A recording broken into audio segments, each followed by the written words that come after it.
welcome to the Tuesday, March 7th, 2023 meeting of the Greensboro City Council. We are in the Katie Dorsett Council Chamber. People wishing to speak must sign in by 6 o'clock by using the Q-Minder kiosk just outside the council door. Please see the courier for assistance. Let the record reflect that all members are in attendance. Ms. Abuzawader?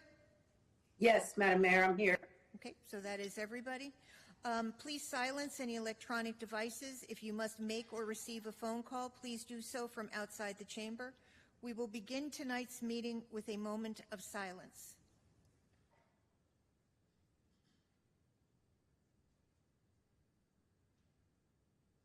Thank you. Mayor Pro Tem, would you lead us in the pledge? Yes, ma'am.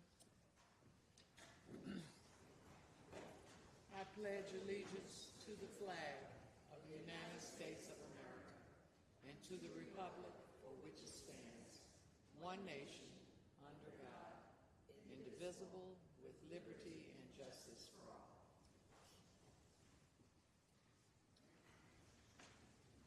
We welcome speakers to address council on specific agenda items. During the first meeting of the month, time is dedicated for speakers to address council on non-agenda items. Speakers are allotted 3 minutes for comments. The City of Greensboro is committed to promoting an environment that is free of discrimination, bias, and bullying. Zoom participants are requested to mute their microphones until they are called upon to speak. All meeting attendees are expected to respect speakers and council deliberations. People disrupting the meeting will be removed from the meeting. All council members must vote on an item unless there is a direct financial interest. All votes will be moved and seconded.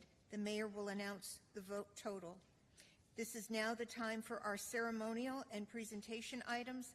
Item E1 is a resolution to honor the memory of the late Mr. James Clarkson Newland. Mrs. Thurm? Thank you. Whereas on May 10, 2022, Greensboro lost a beloved educational leader with the passing of the late James Clarkson Newland. Whereas native to Greensboro, Mr. Newland spent a portion of his childhood in Switzerland. He attended and graduated from his local Guilford County school and received a Bachelor of Science degree from Guilford College in 1960.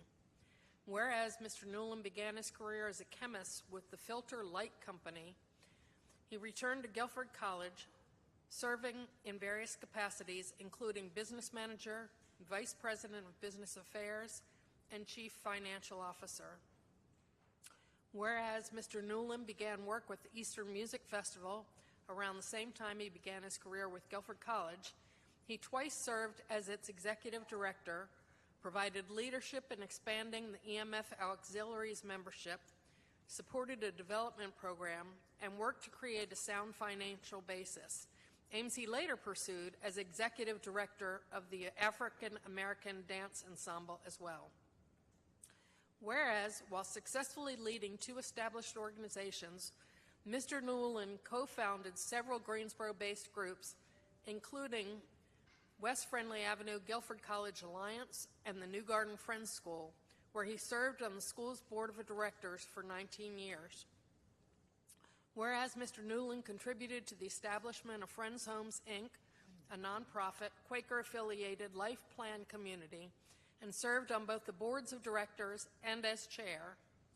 Whereas sharing his financial and strategic expertise throughout the Triad region, Mr. Newland established and served several organizations, including the board of directors of Delancey Street, Centura Bank, Beeson Hardware and Lumber Company, Reagan Thornton Mills Corporate Board, and Inglewood Development Corporation Board.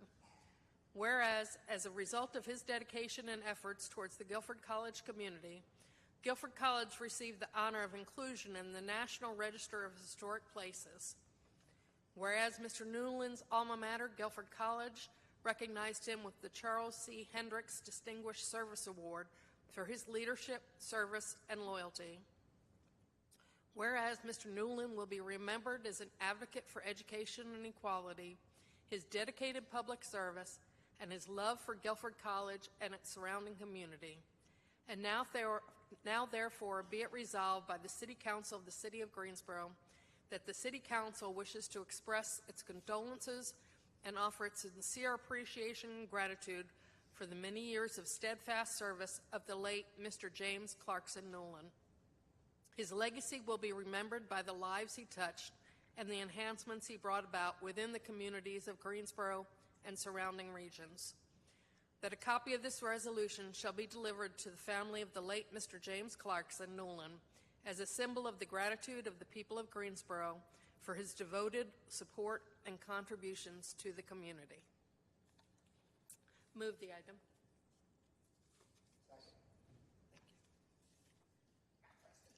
Yeah, moved by Mrs. Thurm, seconded by Mr. Matheny. Council, please vote. I'd just like to say, I worked with Mr. Newland when we brought Delancey Street to Greensboro, and he was instrumental in getting that organization here, which is a great organization for offenders. Ms. Abuzawader, how do you vote? Yes.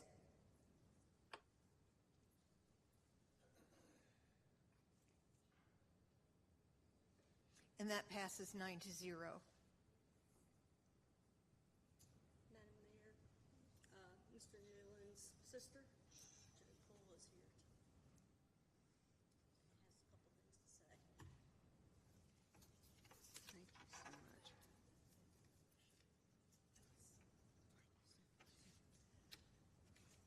Mayor Vaughn, members of the City Council, friends of Jim, and friends of Greensboro, I really don't have adequate words with which to thank you for the honor you've just given to my brother. He did indeed work for at least a year on a project that resulted in Painter Boulevard being moved and not going through the Guilford College community, campus, and woods, which would have effectively destroyed a large portion of all of that. I am told, and I have read, that it's the only case in which a major highway has been diverted because of that kind of intervention in the state and maybe even in the Southeast. He also worked for, right after he was diagnosed with terminal cancer, a very complicated project that involved more elaborate sort of negotiations with people, councils, and so on. A project that so excited the architect that he decided that he would forego the large sum of money that had been set aside to pay him. This project was not approved. It was turned down. But the people who made the decision were in a state who did not understand, and in a city, a much bigger city than Greensboro, who did not understand what can happen in this town. He, I think, deserves the honor that you have accorded him, and I think he deserves to join the list of people, some of whom are in this room, who have done so much to bring the city of Greensboro to the cusp of breakthroughs and significant avenues, breakthroughs that are possible because they were willing to either avoid or surmount obstacles and to follow their better nature in giving us the possibility for these things to come about, things which I think even someone with my white hair may be willing to see come to full fruition. So I am very grateful, and I thank you all for this occasion. Thank you.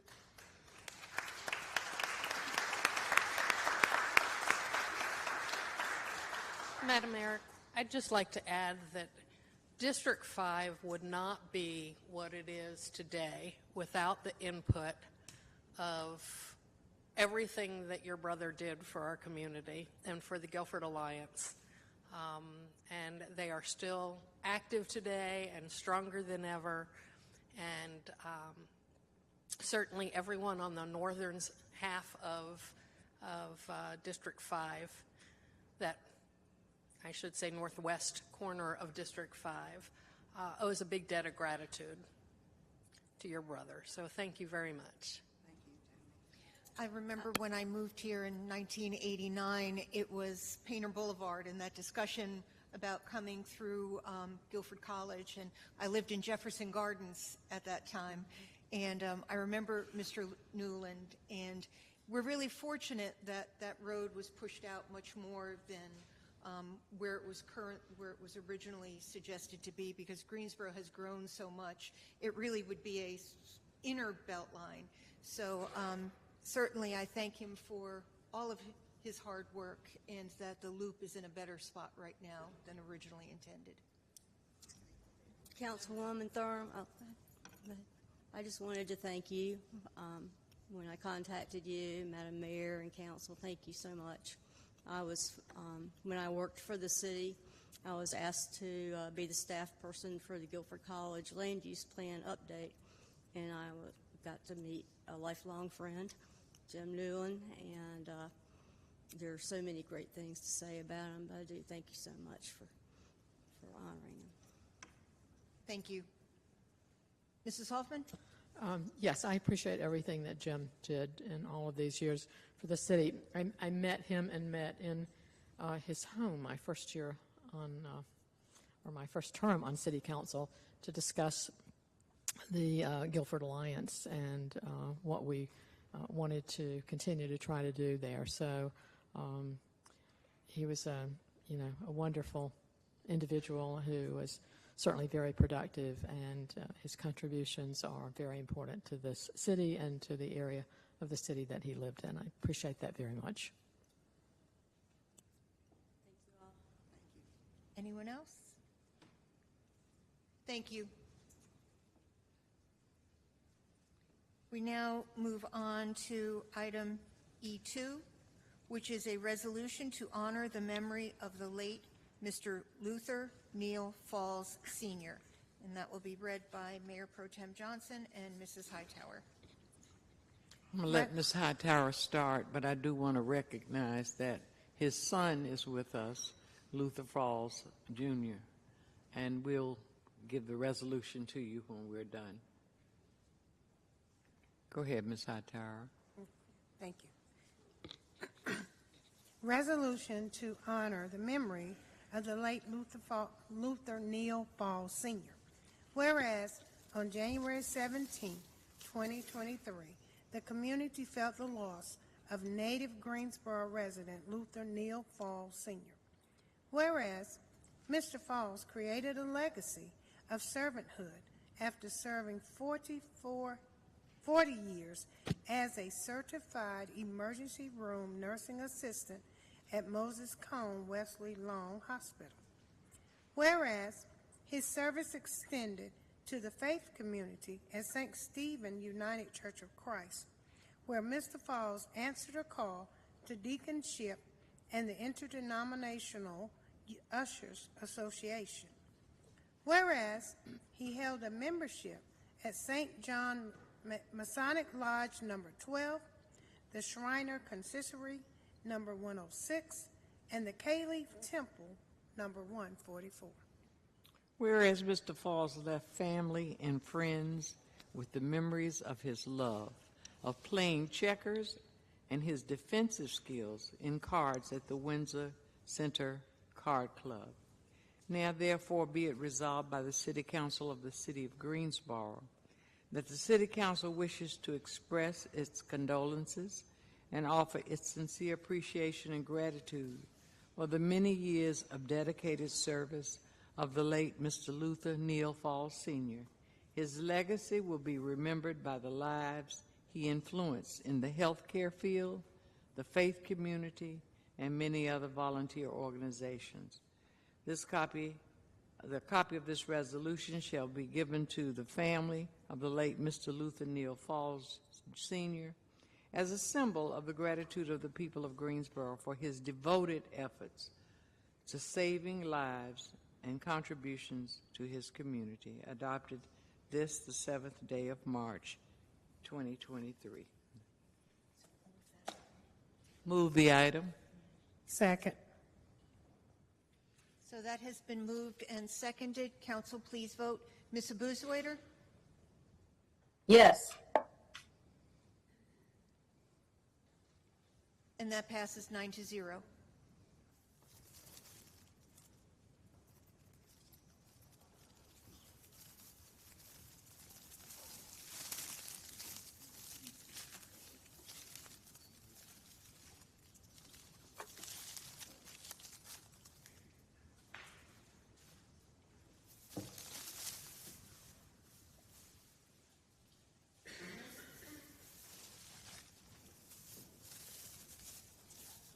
Good evening, Madam Mayor, my Queen, Madam Mayor Pro Tem, my Councilwoman Hightower, and members of the Greensboro City Council. This is a historic and symbolic occasion, and we, the Falls family, are extremely honored and overjoyed to receive this resolution because Dad was here from the early 50s, as Ms. Johnson would know, from Kings Mountain, North Carolina, and was at A&T for the Aggies briefly, but he left to go to Wesley Long, which he stayed for over 40 years, and I was able to introduce him to Terry Aiken at the 100th anniversary of the hospital. But he just has laid such a foundation and loved this city so much. And it's so apropos that this is the commemoration of the Selma March in Alabama, that this is being given to our family at this time. And I have my little Good Trouble mask to commemorate that. And he has always worked for civil and human rights. And that old cliche about the shirt off of your back, and what he had taught me is you are your brother's keeper, whether you want to be or not. And at the memorial service, I told the audience that 4 things I can identify that he taught me and hopefully the rest of the family was you love your God, you love your family, you love your church, and you love your community. And you do everything you can do to help them out. A couple of quick stories. They talked about the checkers and cards. Loved bid whist, playing bid whist with his card clubs. He played at Windsor Center and at Brown religiously every week, and enjoyed that tremendously all the way through, and was blessed with very good health. My granny, his mother was over 107, and we got a resolution from Guilford County from Commissioner Alston for her earlier. He was very modest and humble, but he is has great accomplishments all across the board. We're sitting at my brother's house in the backyard. He liked to sit out in the backyard. He had a great backyard area and commune with nature, with the birds singing and everything. So we're sitting there one day, and he says, you're a politician to me. And I said, well, I don't really think so, Dad, because, I mean, I ran, but, I didn't win. I ran. And without a hesitation, he said, politician again. So that let me know that he was very proud of my political efforts and whatever we can do to empower the city, but especially the African-American community in particular, with whatever we can do.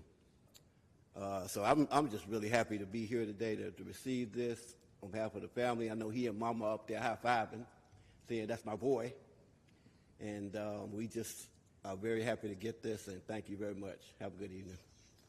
Luther, not only did he help save lives and worked in the community and made memories with his card friends, he helped my husband look better because he brought him suits. He worked at her hub, didn't he, for a long time? Penny?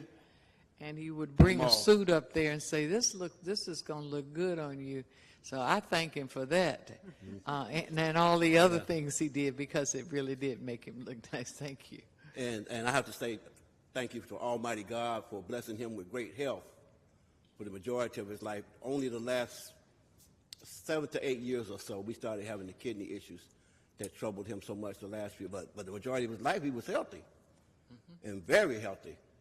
So that was, and 2 jobs. The hospital at night, we saw him in the morning, going to school, and then JCPenney at the mall during the day. So 2 full-time jobs, but I guess that helped him live long because he was always active. But anything that we can ever do to help you with anything that you're doing, you all know that. more than happy to do that, and I have to carry the mantle now, so I'll be ready to do that. Have a So, good evening. Luther, if I can just say to you, you are certainly an example of Mr. Falls. I did not know Mr. Falls very well personally, but I did attend the memorial honorary that you had for him a couple of Sundays ago, and the comments made in that service, everyone had something uplifting and positive to say about him. And so I see the man that you've become because of the man he was. And thank you for sharing your dad with the community. He lived to be, I think, 94. 94. As it was, Yeah. and I saw him most recently when y'all won the tickets to go see Fred Hammond. And so that was a great event that you all got to share together kind of at the end. But I appreciate everything that I heard that he has done for this community, and we are better for it, and so thank you. And they say that I look like him, I act like him, so I said that's the greatest compliment anybody could ever give me, because he has taught me what I need to be doing as a man and as a black man. Thank you. And you are. Thank you. And Luther, thank you for all of your advocacy. We miss seeing you up here.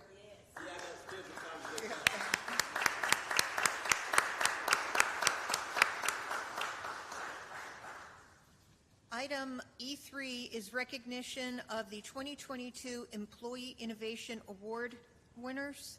Mr. City Manager. Thank you, Madam Mayor. I will yield to our Budget Director, John Decker.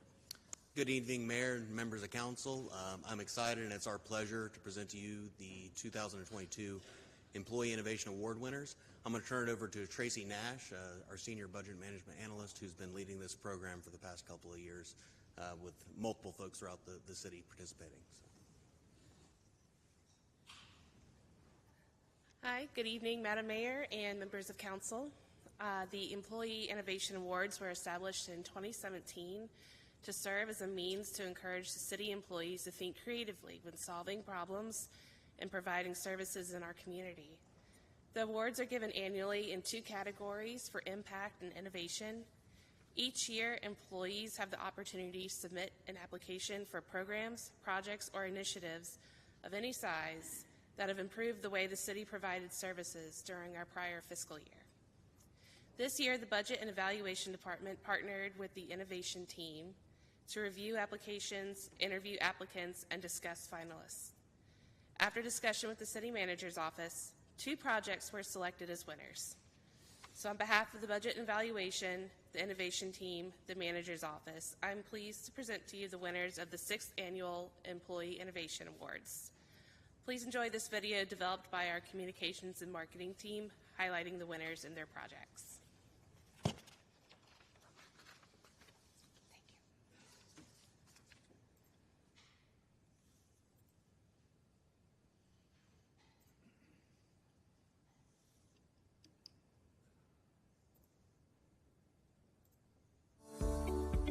The City of Greensboro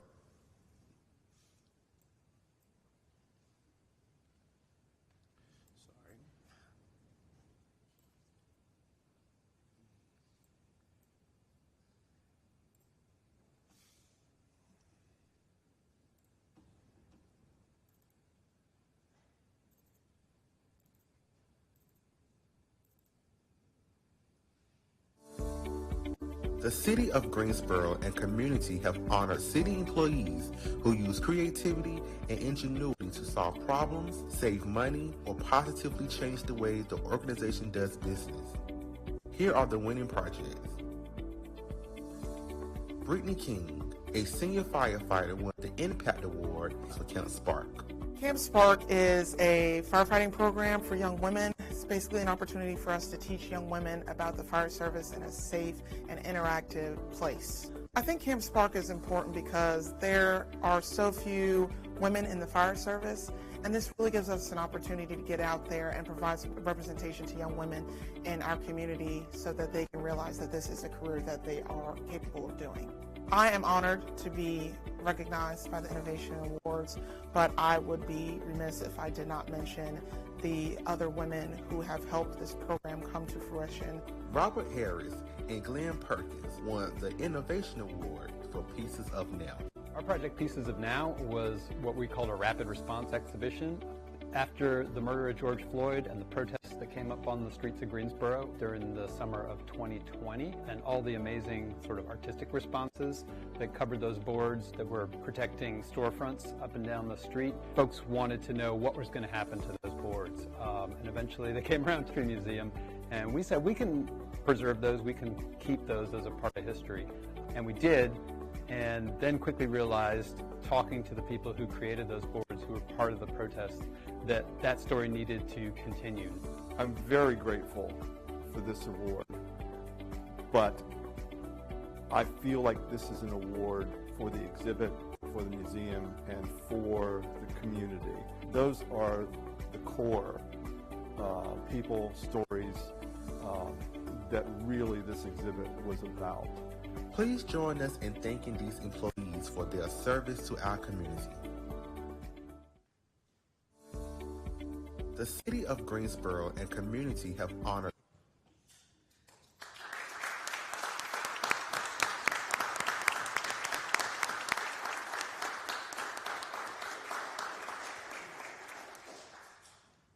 We'd like to present them with certificates and take a picture.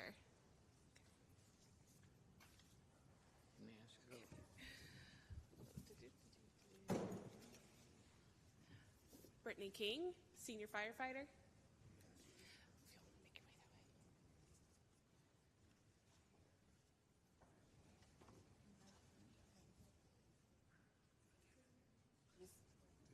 Yes. Robert Harris and Glenn Perkins with Pieces of Now.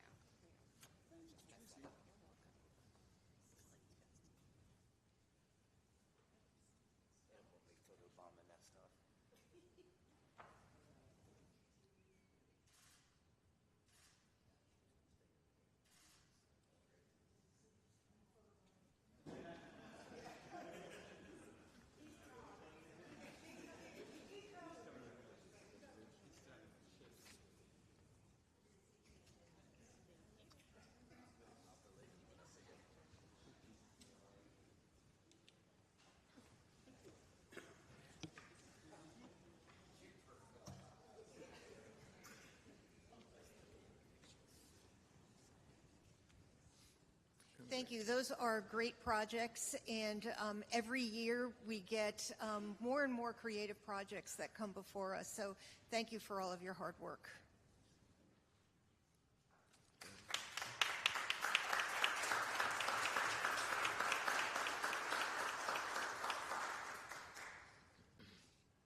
Now is the time for speakers from the floor on non-agenda items. This is an opportunity to hear from anyone wishing to speak. Generally, this is a time of listening for counsel. The subject will be noted, and if it requires action or a request, the city manager will note as such and provide steps for any required response or after action. Please leave your contact details with the city clerk to facilitate communication. We do have a number of speakers signed up today. We will start with Hester Petty, Louis Pitts, and Malik Pay.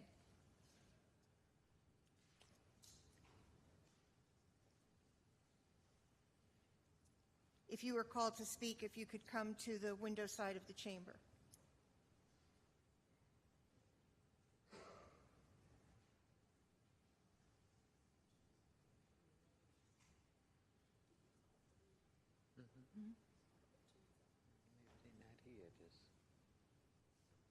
Let me see something, Mayor.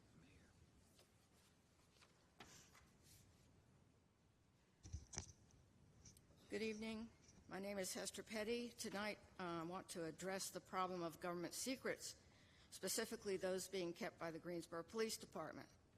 In February of this year, I filed a public records request asking if and when the GPD received the SBI report on the police shooting of Nisanto Crenshaw.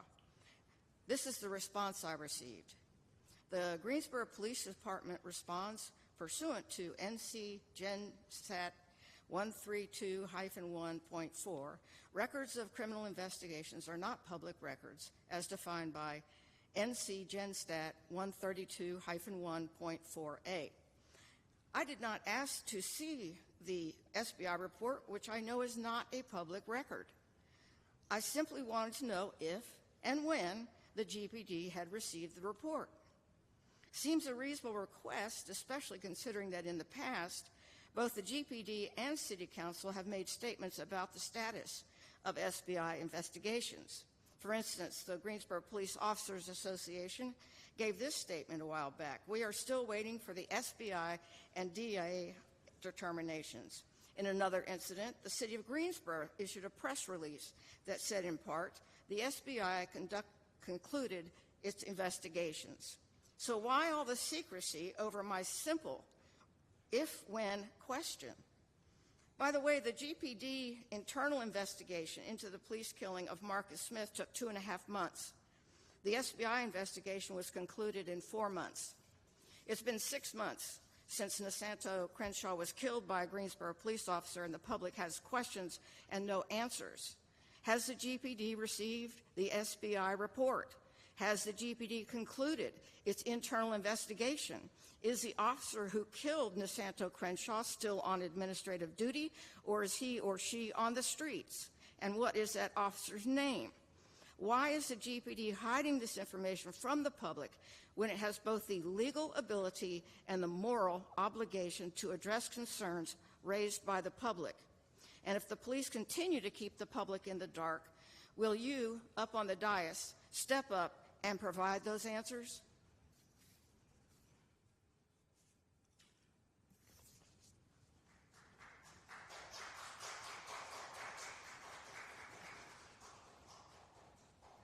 Lewis Pitts, followed by Malik.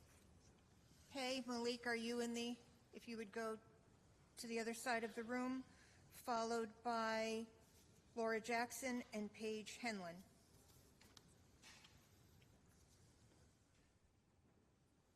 Good evening, members of council. My name is Lewis Pitts. I'm always touched by the earlier resolutions because it's human beings working together and feeling good and having success. And then comes an ugly part. And I'd like to have my slide, if I could, come up. One of the ugly parts that we constantly are talking about here is police racist misconduct. This is from your website. If you can notice, the dark, tall graphs are the use of force by our police department by years. It's not very clear. Starting on the left, 2017. If you'll notice, it's grossly disproportionate use of force against black people in our city. The white or clear-looking graph is white folks. Now, something has to be done about this, and there's an amazing opportunity now. Our governor started a task force for racial equity in criminal justice in 2020. And in that, it's chaired by Supreme Court Justice Anita Earls, the Attorney General. It's comprised of a lot of law enforcement people. I don't have time to go into details. They make many suggestions, one of which, a central one, is enhance the transparency of body-worn cameras. And in fact, the co-chairs make a reference to how proud they are to be working with local governments to establish things. But you know what? They also say local governments and community groups. That's folks like us. Here's our simple proposal to you to enhance transparency. Because of this outrageous chart, every time there's a use of force by our police department, that there's a standing policy that the city attorney immediately petitions the Superior Court to have those body-worn tapes turned over to you, the Citizens Review Board, and the public. You don't have to wait for Raleigh to do anything. Changes should be made in Raleigh, but hell may freeze over before we get good changes about police accountability in Raleigh. There's something that can be done now. This is just a heads up to you. We will be coming back more formally with a proposal, some of the language. We'd like to meet and talk with you individually. The Police Association says they want body cameras released as long as it's the whole tape and everybody gets to look and it's not some edited version. This can be a win-win, and maybe sometime we can be here and have a more heartwarming discussion about our police department. Thank you very much.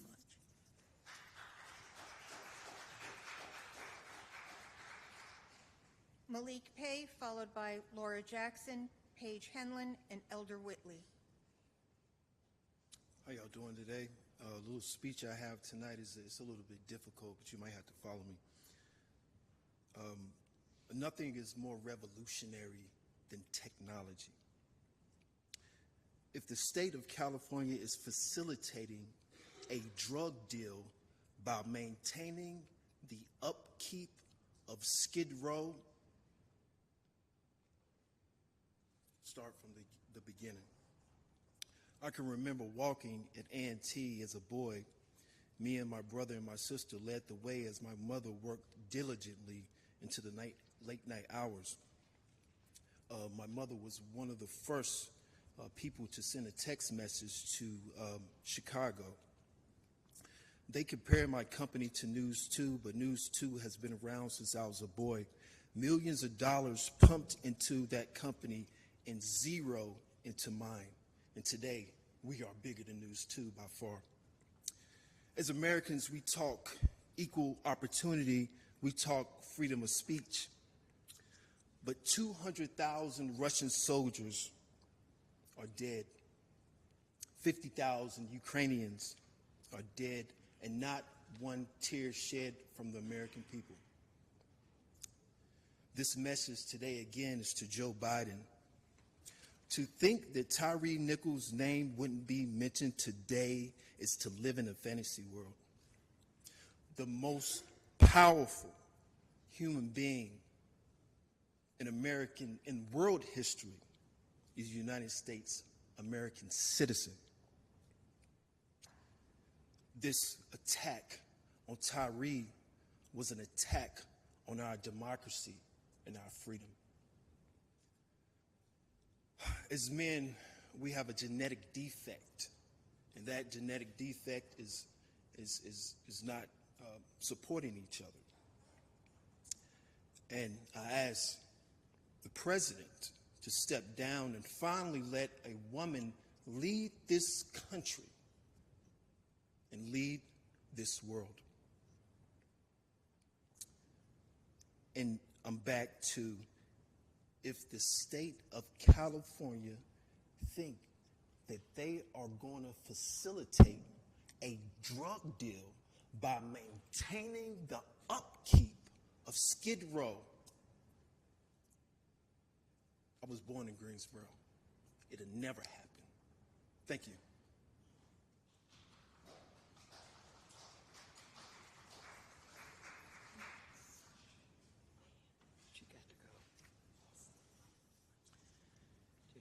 Seven of 9 of you on council know me, and that I have been here. Okay. I'm Laura Jackson. Can you get closer to the mic? I've got new hearing aids. I apologize. Excuse me for 1 minute. Before Ms. Jackson starts speaking, Dr. Wells is asking to be excused from the rest of the meeting. She had a previous engagement. So moved. All in favor, say aye. Aye. Ms. Abuzawader? Aye. And that passes 8-0. Yeah. I'm sorry. I'll try better, but I do have new hearing aids, and everything is strange to me. They stopped the time, so Yeah. none of your time is taken. Go ahead. I'm Laura Jackson. I live at 2615 West Court Street, which is off of Westgate City Boulevard. Do you need more? As I started to say, 7 of the 9 of you on City Council know me well, and you know I've been here often during the last 23 years. Most of the time I've spoken to you about safety issues impacting my neighborhood, which is Ardmore Park. And more specifically, I've talked about two streets, West Court Street, where I live, and Grimsley Street. And there are two portions of Grimsley Street, one on my side in my community watch area, and a longer section of Grimsley Street where that fire occurred right after I talked to you the last time. Long gone are Alexander Devereaux's and Super Jam, which combined were major trouble for us. The event I reported in great detail on December 6th, 2022, was the absolute worst experience for Ardmore Park and area businesses since the year 2000. In 3 minutes, there's insufficient time to describe all we experienced on that last awful occasion. Therefore, on December 6th, 2022, I brought you a thick packet of evidence and a petition signed by 75 residents of Greensboro pleading for effective, permanent help to end these unpredictable, recurring safety issues. By a show of hands, did any of you read all that? I see one finger I do and recall two that hands. a petition came in. Okay. Well, I include you, Susan. Was any action taken in the 90 days prior to Thursday, February the 23rd, 2023, when again there was an overflow parking incident on West Court Street and Grimsley Street? Now, both sides. During those 12 weeks, another relatively peaceful time in the neighborhood, except for that horrible fire on Grimsley Street, I had no contact from anyone at the city. February 23rd was the 80-degree day, thank goodness, because I resumed the nighttime vigil watching the activity on my street following hearing very loud engine noises at 11 p.m., which caused me to notice on my street was packed with cars. I immediately reported this to 911 and my city council representative. I stayed up. Thank you. I told you 3 minutes wasn't enough, but I still am in the dark.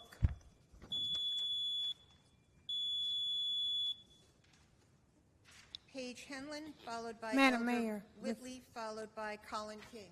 Yes. Madam Mayor, I pressed. I don't know if you saw, but before Trey, if I can, Trey and I've been talking about that issue. As you know, Alexander Devereaux faces Gate City Boulevard, which is District 1. So even though the neighborhoods are not. And so, Trey, can you give a brief little update? I'm not trying to belabor and maybe get with Ms. Jackson, but we are trying to do something to address those concerns. Yes, ma'am, and I've spoken with Ms. Jackson a few times now and plan to follow up with her and the community. This is a challenge at which a business is at that location. There have been a number of complaints and some issues that we've noted. Several, and I don't want to leave any departments out, but a number of departments went to the business and had a meeting on Friday to put the business on notice. The concerns that we have, again, and I'll say this, we've talked about this before with our safety review efforts. It's not our goal to shut down businesses, but see how they can remain open, whether that be safety or, in this instance, how can they be good neighbors to their neighbors, which are actually residents in this case. So we're working through some things with the business. I think that there was some movement. I spoke with Ms. Jackson and followed up with some of our other departments. There were no activities, as she noted, that have been part of those complaints this past weekend.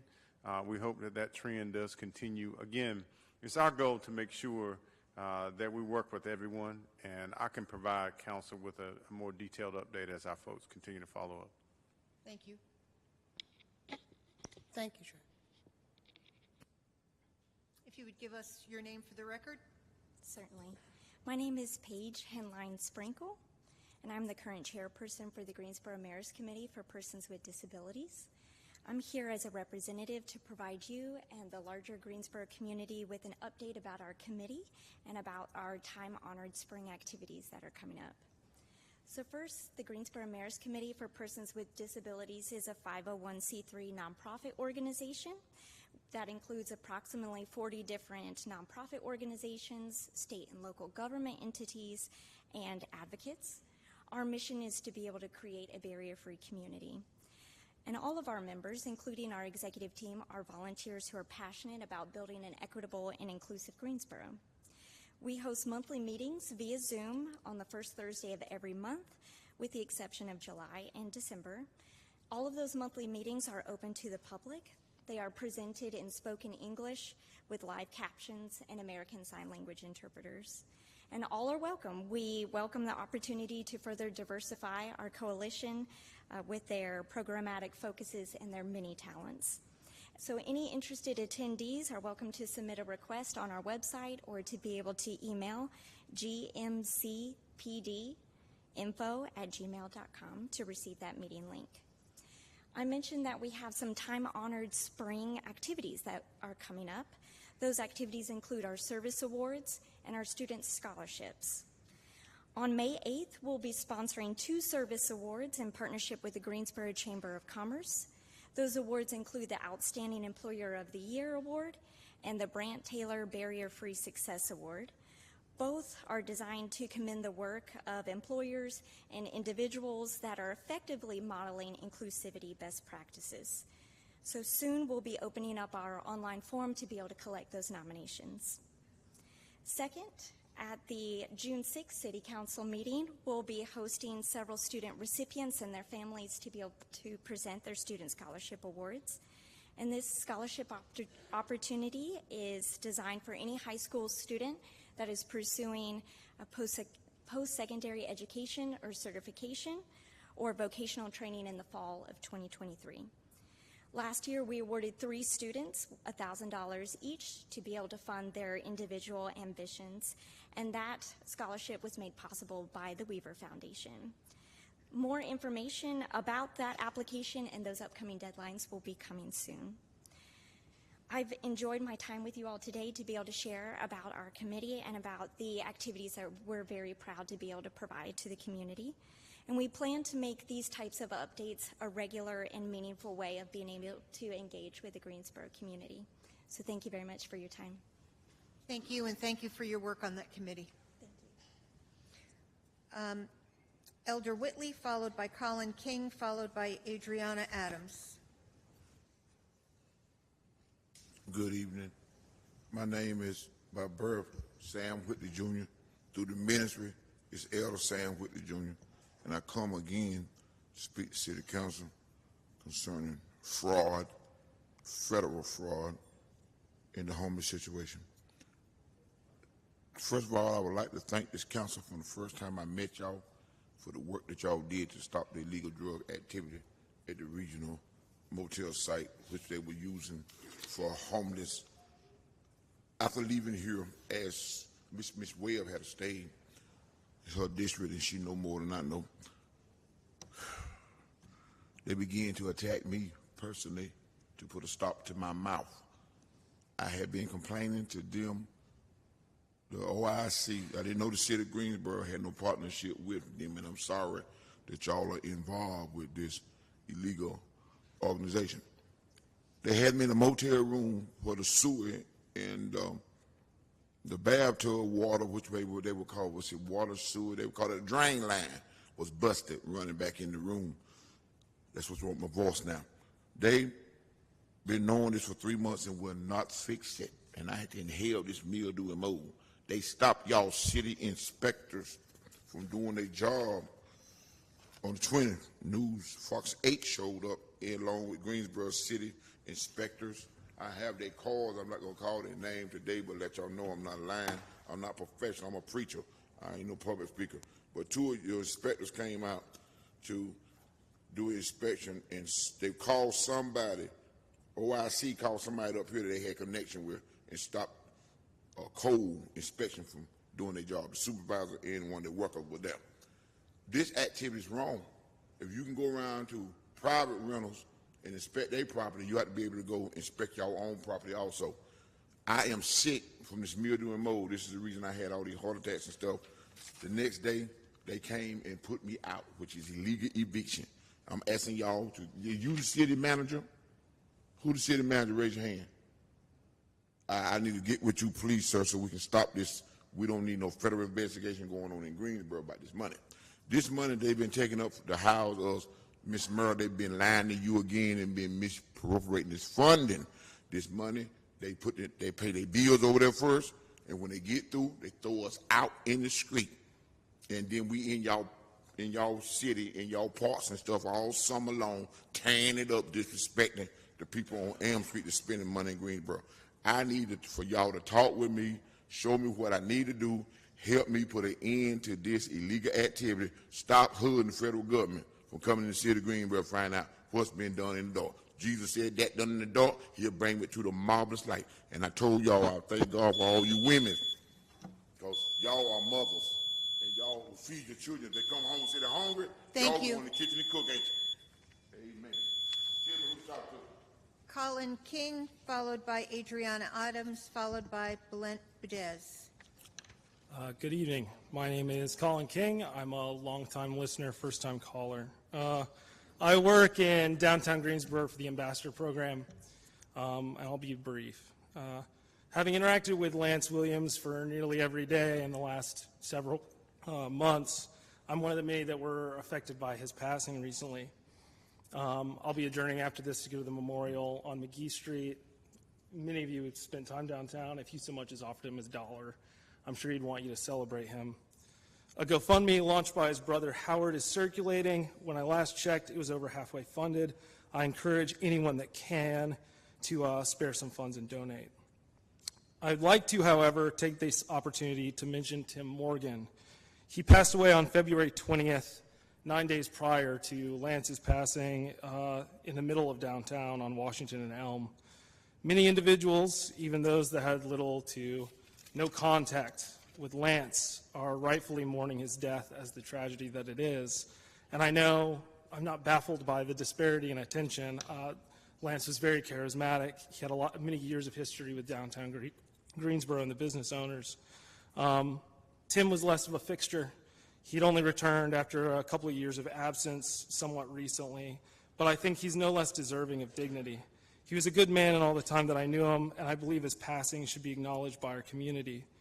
Tim Garfield Morgan's funeral service is being seen to by Central Carolina Cremations. They can be contacted if you want to send flowers to the family or plant a tree in his memory. In closing, I would like to again address the murder of Lance by challenging council to propose, if not pass, at least one initiative or development in the next year that will directly, specifically, and substantively benefit the old Ashboro neighborhood. I spent many of my formative years there. I've known for a long time it's been neglected and underserved.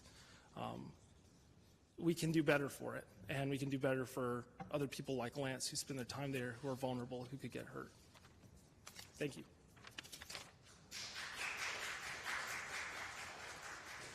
Adriana Adams, followed by Mr. Bedez, if you would come to the other side of the chamber, followed by Byron Gladden. Good evening, Council, Madam Mayor. My name is Adriana Adams. I'm the Executive Director of Triad Health Project.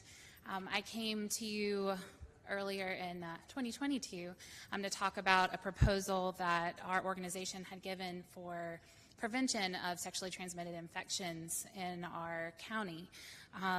And tonight I could do the same about what we are going to give for use of ARP funds around housing for our clients. But I'm going to let one of our board members address that when they come up in a little bit.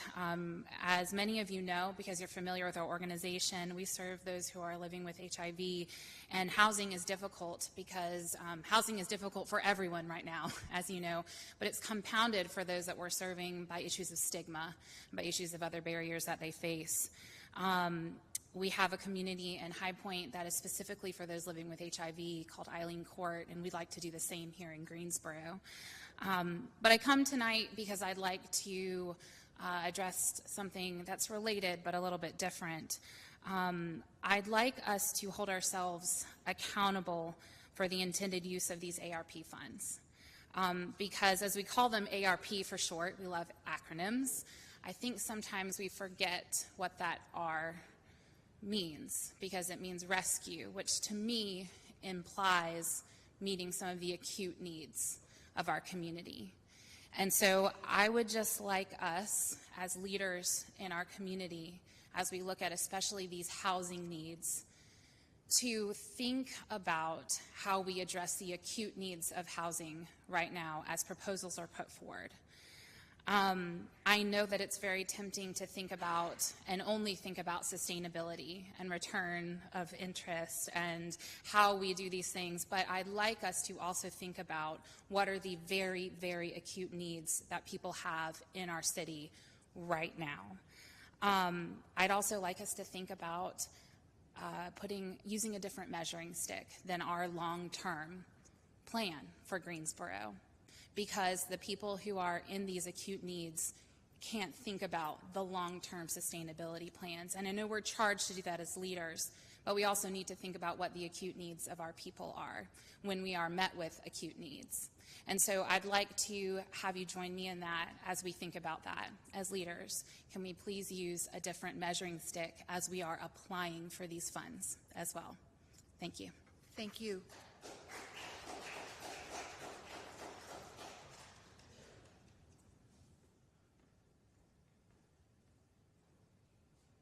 Good evening. I'm Bülent Bediz. I live at 808 Lexington Avenue. I've been here a few times before complaining of numerous wrongdoings as I have perceived them. Today I'm here again with allegations of abuse of process, abuse of power, misinformation, numerous other things. In the 3 minutes, I cannot go into any detail, so I'm just going to relate to you a few of my recent experiences, and based on that, I would like to ask for the committee to again appoint a committee to look into what I perceive to be wrongdoings by the city.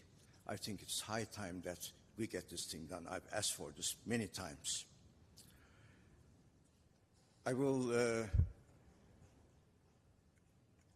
say this. I have lived at my house since 1976 in Glenwood.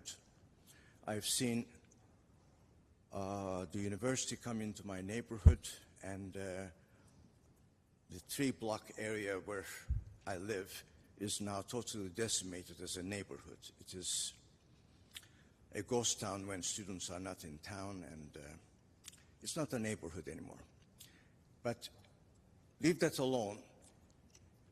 More than 100 homes have been demolished in that 3-block area when the university came.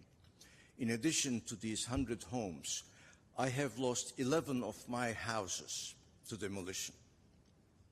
Now, the way these demolitions occurred, the manner in which it was exercised, is wrong, and I will contest this, and I want to bring that to your attention. There was no need to demolish any one of these houses. I had complete architectural plans prepared.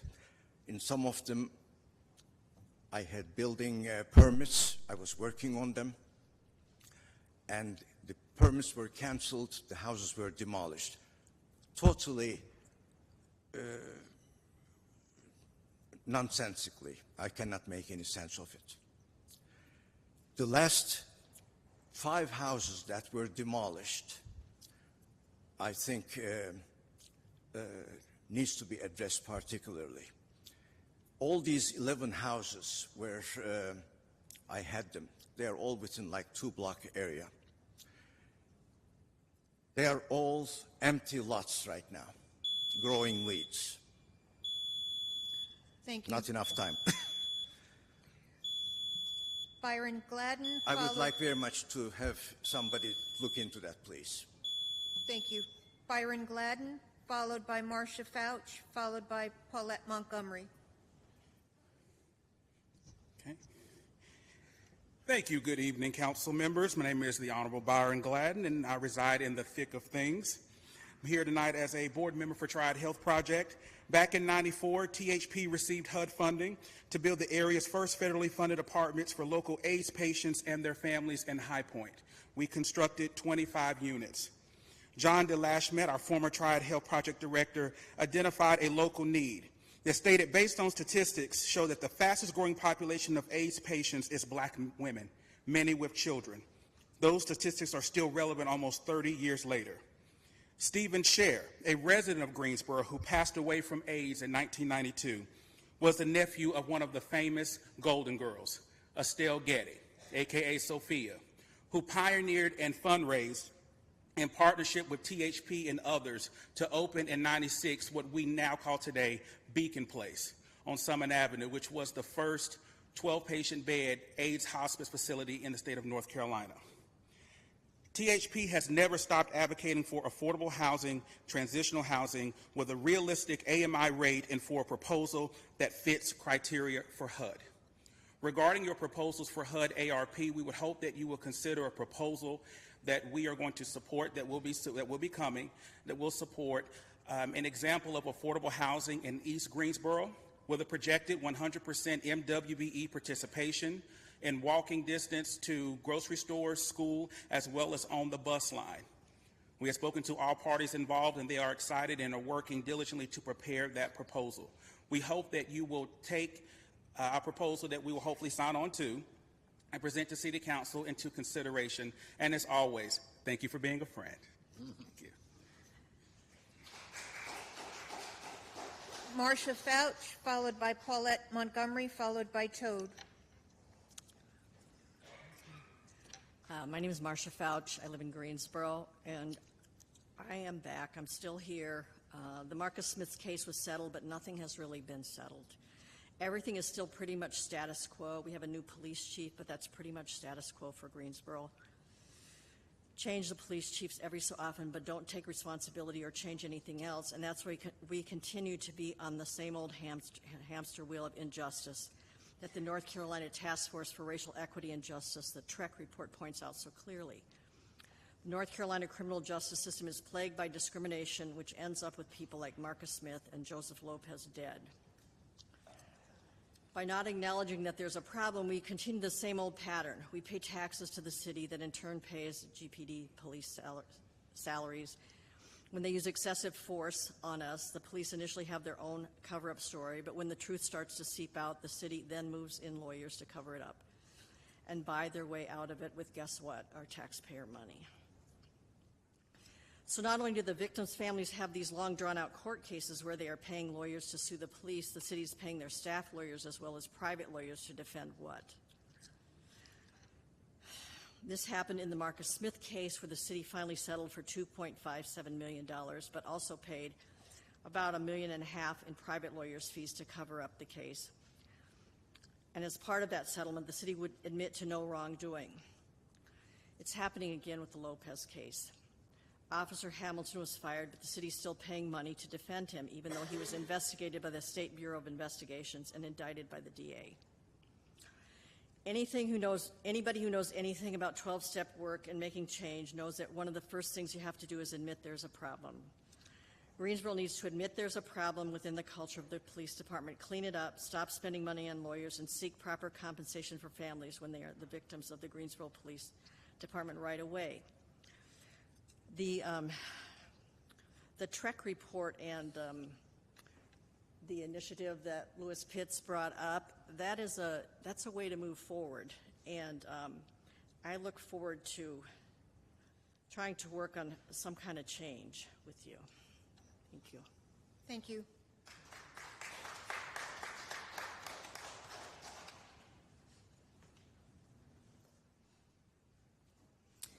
Good evening. I'm Paulette Montgomery, and I had a really hard time choosing what to speak about this month. There's way too many blaring issues to choose from, so I just decided to go simply with the Code of Ethics for the Mayor and City Council of Greensboro, North Carolina. Section A, number 5, The mayor and council members should faithfully perform the duties of their offices. They should act as the especially responsible citizens whom others can trust and respect. They should set a good example for others in the community, keeping in mind that trust and respect must continually be earned. Mr. Matheny, per an email dated January 27, 2023 to Mayor Nancy Vaughn concerning your obvious drunk and abusive behavior towards your girlfriend and children at the Tanger Center, do you feel like you adhere to these code of ethics? This incident to speeding through school zones per several Greensboro citizens, the blatant conflict of interest of your position as president of GGI while also being a current sitting council person with 2 previous DWIs, just how are you adhering to these code of ethics? Simply put, you're not. When I leave here tonight, I am going to the memorial for Lansford Williams, a beautiful human being that lived on the streets of Greensboro for 2 decades, or almost 2 decades. Mr. Matheny, you have stated to the press that we have got to do better, period. And I don't know if we let him down. Is that all you can say is we have to do better? Mayor Vaughn said that almost 3 years ago. So I'm asking again, do you know when that getting better is going to start? This beautiful soul lived on our streets unhoused for decades, and you're saying, I don't know if we let him down. Do you really believe that? Your bad reputation is growing, and it's getting worse. It's not just a handful of people coming to council every month. Now the community is taking notice, and they're not happy. Greensboro City Council, Zach Matheny needs to resign or risk a recall petition. He is the complete opposite of what Greensboro needs from their leaders. Thank you for your time. Toad, followed by Chris Smith, followed by Zachary Smith. Last Wednesday, Lance was found dead from multiple gunshot wounds on MLK. A week and a half prior, Tim was found collapsed and died outside of Charlie's Groceries. In about a few days, I'll be back in Grand Rapids, Michigan, and I get to finally be briefed on the 2 murders and multiple deaths that have happened since my time here. It's only been 6 months. It's very real out there, something that none of you can even begin to comprehend. You forget that we're people too. You dehumanize us, and we face your contempt every day. I mean, just ask Justin at the Parks Department. He has mastered the art of cutting all services while giving us BS passive-aggressive excuses as to why. I mean, it's disgusting. You create these conditions that turn us into animals, and then you punish us for merely existing. I mean, in 4 days, your temporary solutions will end, meaning about 200 will be back on the streets. You have no long-term solutions. Why? Because that doesn't put enough money into corrupt Kendi and her little cohorts, Christina and Cameron at the RC. It doesn't put enough money in their pockets. When you guys go to churches on Sundays, does it even dawn on any of you that the guy you're there to praise was a homeless man? The first step to fixing homelessness is compassion. And honestly, the only person I've seen any compassion from is Zach, through the efforts of the ambassadors, who I cannot give enough praise. And I've actually seen him help homeless individuals personally. Thank you, Zach. I mean, seriously. Like it or not, we are people. We are suffering. We are not to be exploited for personal gain. We are not going to be political props. We deserve to be treated with dignity and respect. Most of us have seen more horror and trauma than any of you can begin to fathom, and you don't want to. All we're asking is for help. Do the right thing, and once, just give us some real help. Thank you. Chris Smith, followed by Zachary Smith, followed by Wayne Durham. I have some papers for you guys to review. Do you mind if I give them out? If you would give them to the clerk, and she will.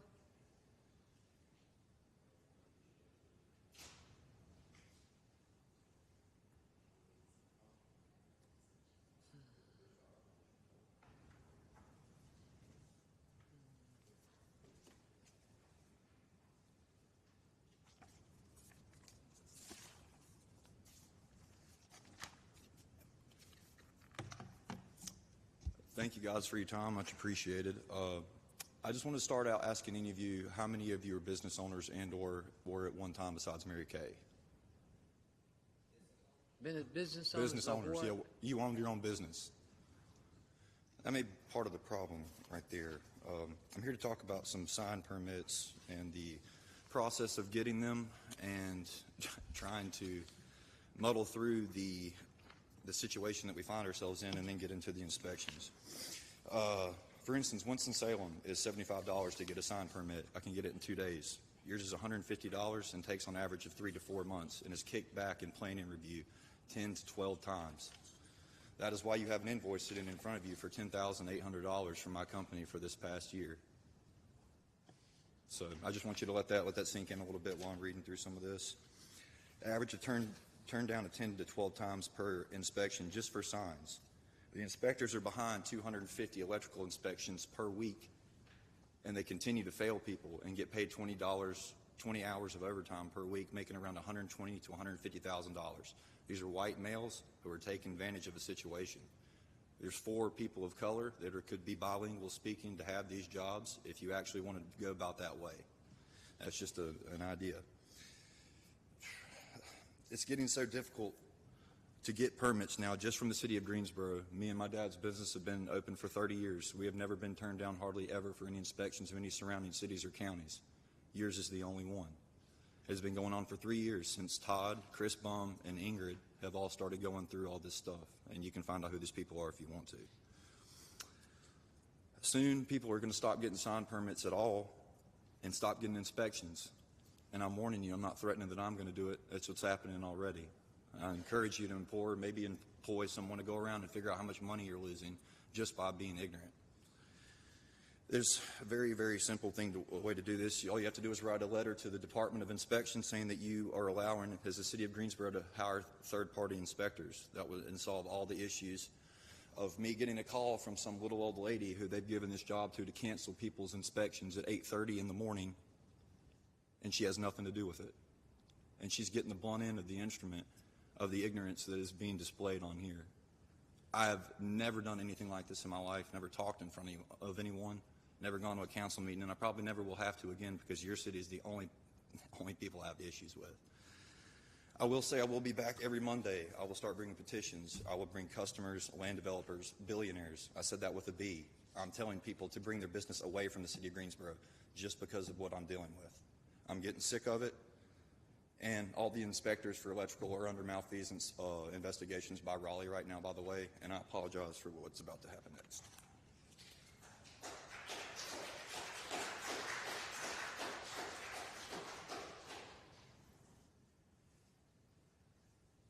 Mr. Smith? Yes. My name's Chris Smith, and that was my son. He actually was very articulate and did a good job. I don't plan, we're probably coming back next month. I'm just here to address you people. I've got your attention. A lot of these people didn't have your attention when they were talking, I could tell. But I've got your attention, and this is what I'm going to bring to you and explain to you. I guess I'm the money behind him, but everyone in my business, my industry, is sick of Greensboro. Sick. Nobody wants to come here and try to fight and and go through the process of getting permits, and there's no reason for it. You're 4 or 5 times higher than anybody else. I work all over the state of North Carolina, and I've got big money and big people coming next month. But what I'm coming to tell you today is this comes from your own department, not Chris.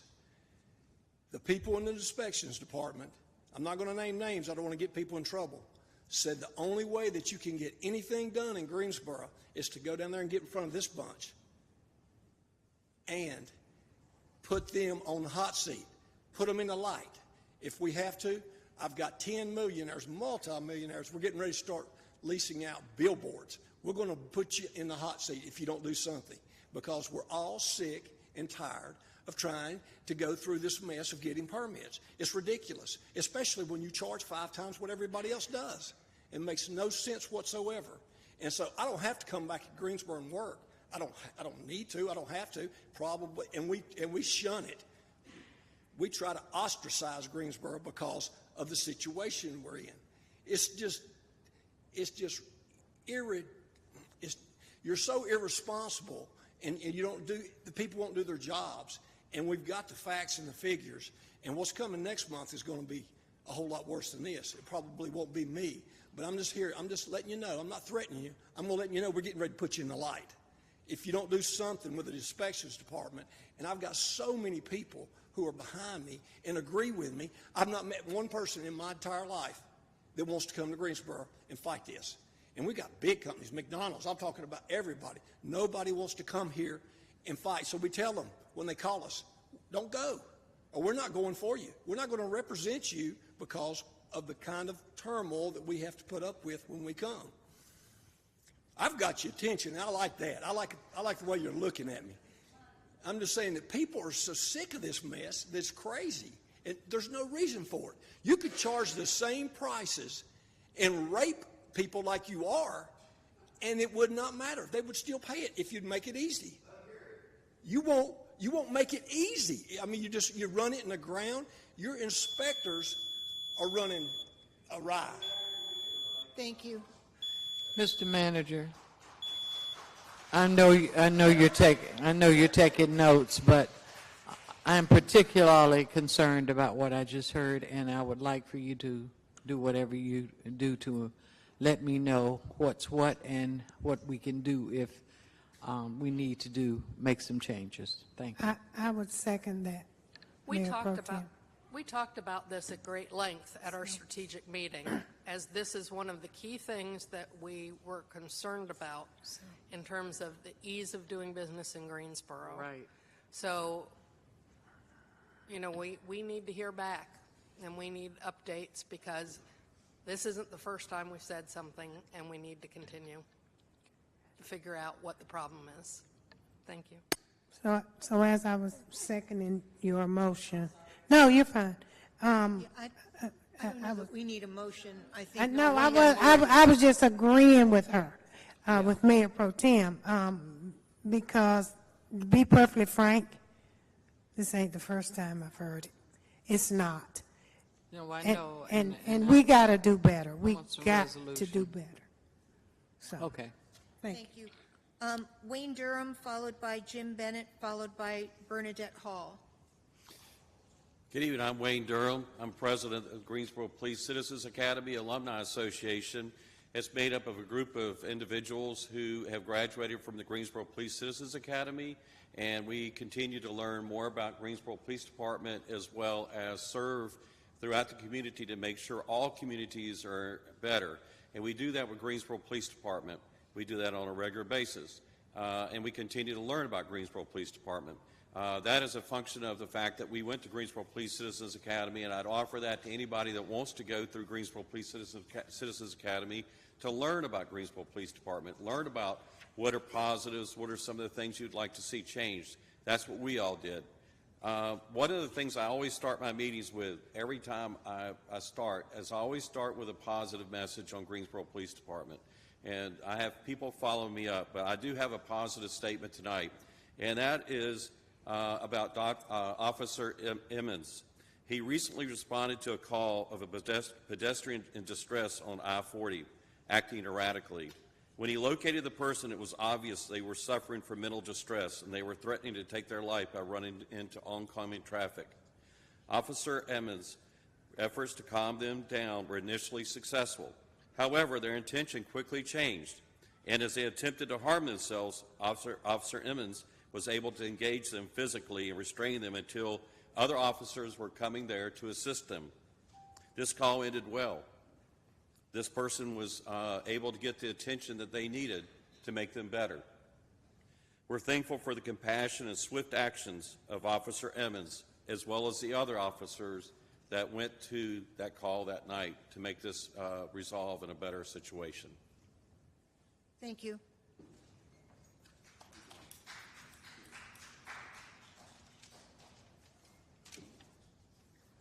Mayor Vaughn, members of council, thank you for allowing us to be here tonight. My name is Jim Bennett, and I live here in the city. I've been here about 25 years. I'm a graduate of the Citizens Police Academy that Wayne just talked about, and I've stayed involved with the police department through that. Recently, I went for a ride with a police officer and tried to get an insider's look at what's going on inside the police department right now. I had a chance to talk with the driver and 3 or 4 other officers that day. Great day.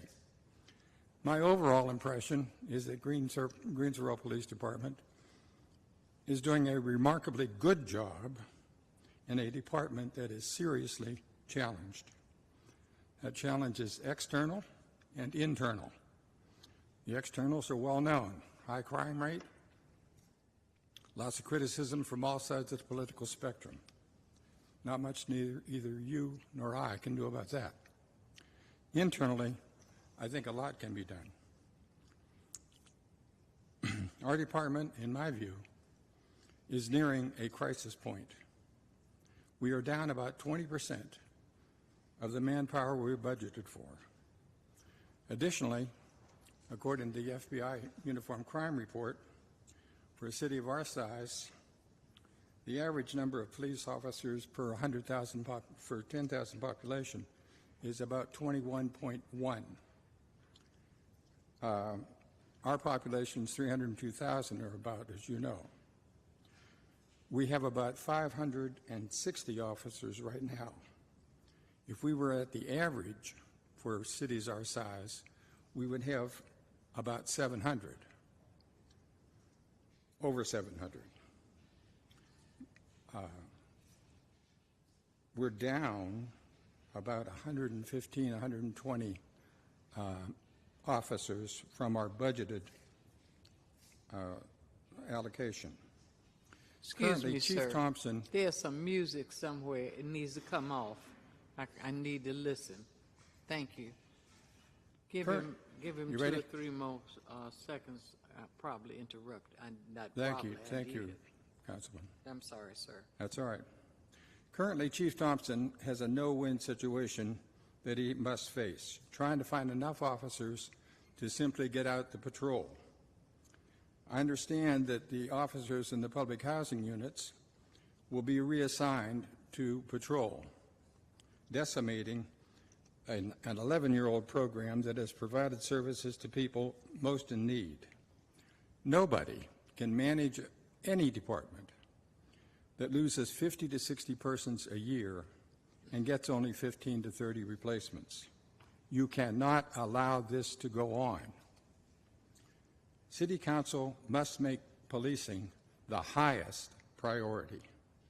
I know you have stated that making the city safe is important, but I ask, what are you going to do to make that happen? Am I done? Yes, that's your time. Okay. Thank you. Thank you. I'll just tell you, one of the things we did in the last budget was to increase the salaries because we are very aware of that, and we don't want to lose our officers to neighboring cities that pay a little more. So that's one of the things that we have done. Thank you very much. Keep going. You're right.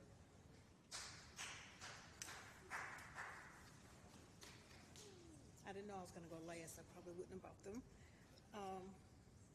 Good evening, Council. My name is Bernadette Hall. Yes, apologies. My name is Bernadette Hall. I'm a member of the Citizens Academy. I was born and raised here and have many fond memories growing up here that is why it's important for me to help advocate for the continued unity and growth for our great city. I stand before you as a mother, a grandmother, a citizen, as a community leader for change and inclusion, and an advocate for community engagement and accountability.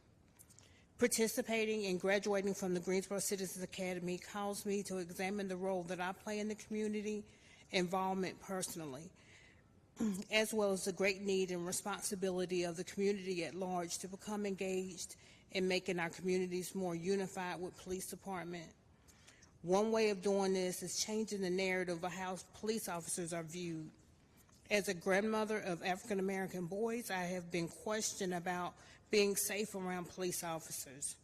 I feel that my responsibility is to change that negative into positive by instilling in them the police are not the enemy, they are not to be feared or considered predatory monsters. Forming healthy relationships with the police department starts with coming to the table with joint respect. I'm asking my fellow neighbors and members of the community to consider one of the three following partnerships available, like the Greensboro Citizens Academy.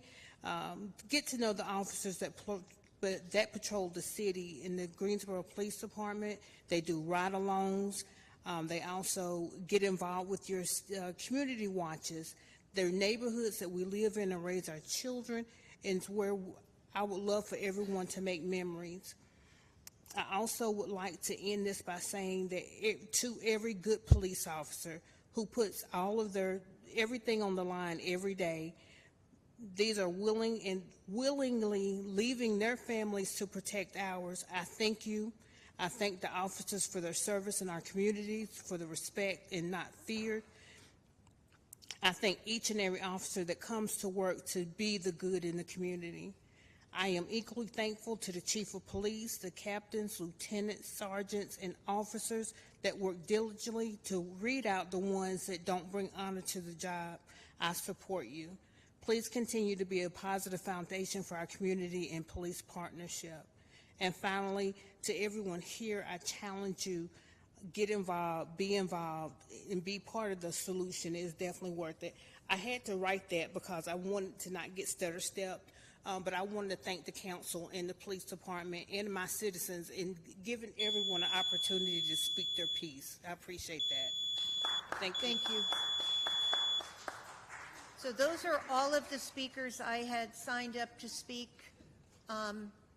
for speakers from the floor. Have I missed anyone? Okay, then we close speakers from the floor, and we now go on to our consent agenda. Do I have a motion for the consent agenda?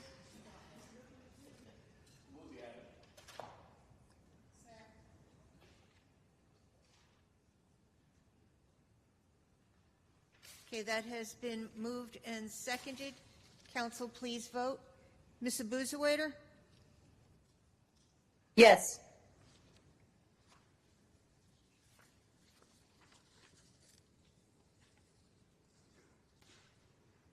That passes 9-0.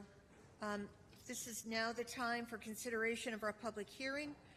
We do have one item, H.1, which is a public hearing to receive comment on the proposed home ARP allocation plan and adopt a resolution to authorize submission of the federal program allocation plan to the United States Housing and Urban Development HUD, and I believe we received a copy of this plan last week.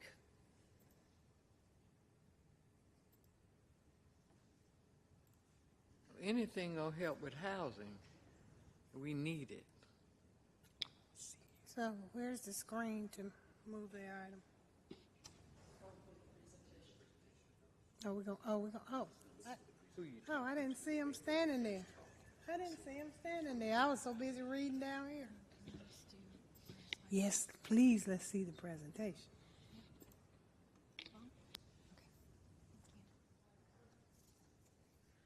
Good evening. Good evening. Caitlin Bowers, Neighborhood Investment Manager with the Housing and Neighborhood Development Department. I'm here to present the Home ARP Allocation Plan. Starting with what is Home ARP. Home ARP is the Home Investment Partnerships American Rescue Plan program. This program funding is provided by the Department of Housing and Urban Development to home entitlement communities such as Greensboro to reduce homelessness and increase housing stability. The Home ARP program is specifically for use to assist these four qualifying populations: homeless, at risk of homelessness, specifically extremely low and very low income, those fleeing or attempting to flee domestic violence, and other populations where providing supportive services or assistance would prevent the family's homelessness or would serve those at greater risk of homelessness, such as veterans and families that include a veteran. The City of Greensboro was awarded just over $6.6 million to assist the qualifying populations in our community. These funds leverage other public and private dollars used to create units or provide services and must be spent by September 2030.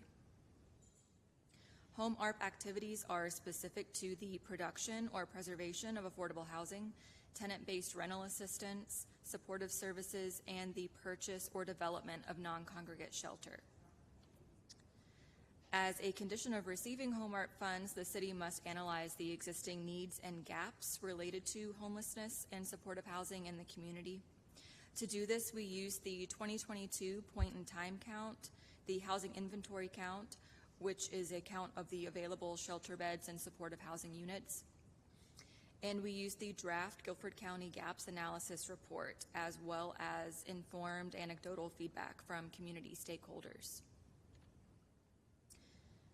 Housing and Neighborhood Development kicked off the stakeholder consultation in December 2022 by hosting an all-day community collaborative event with the Corporation for Supportive Housing. Mayor Vaughn and Mayor Pro Tem Johnson were in attendance for a portion of the session. We also invited Guilford County staff, the Guilford County Continuum of Care, the COC agencies, Greensboro Housing Authority, and persons with lived experience. Some of the interviewed persons with lived experience joined us for the collaborative discussion and provided valuable input by sharing their experiences on the needs and gaps in the community. The collaborative discussion was continued in January during a partnership meeting with city-funded agencies.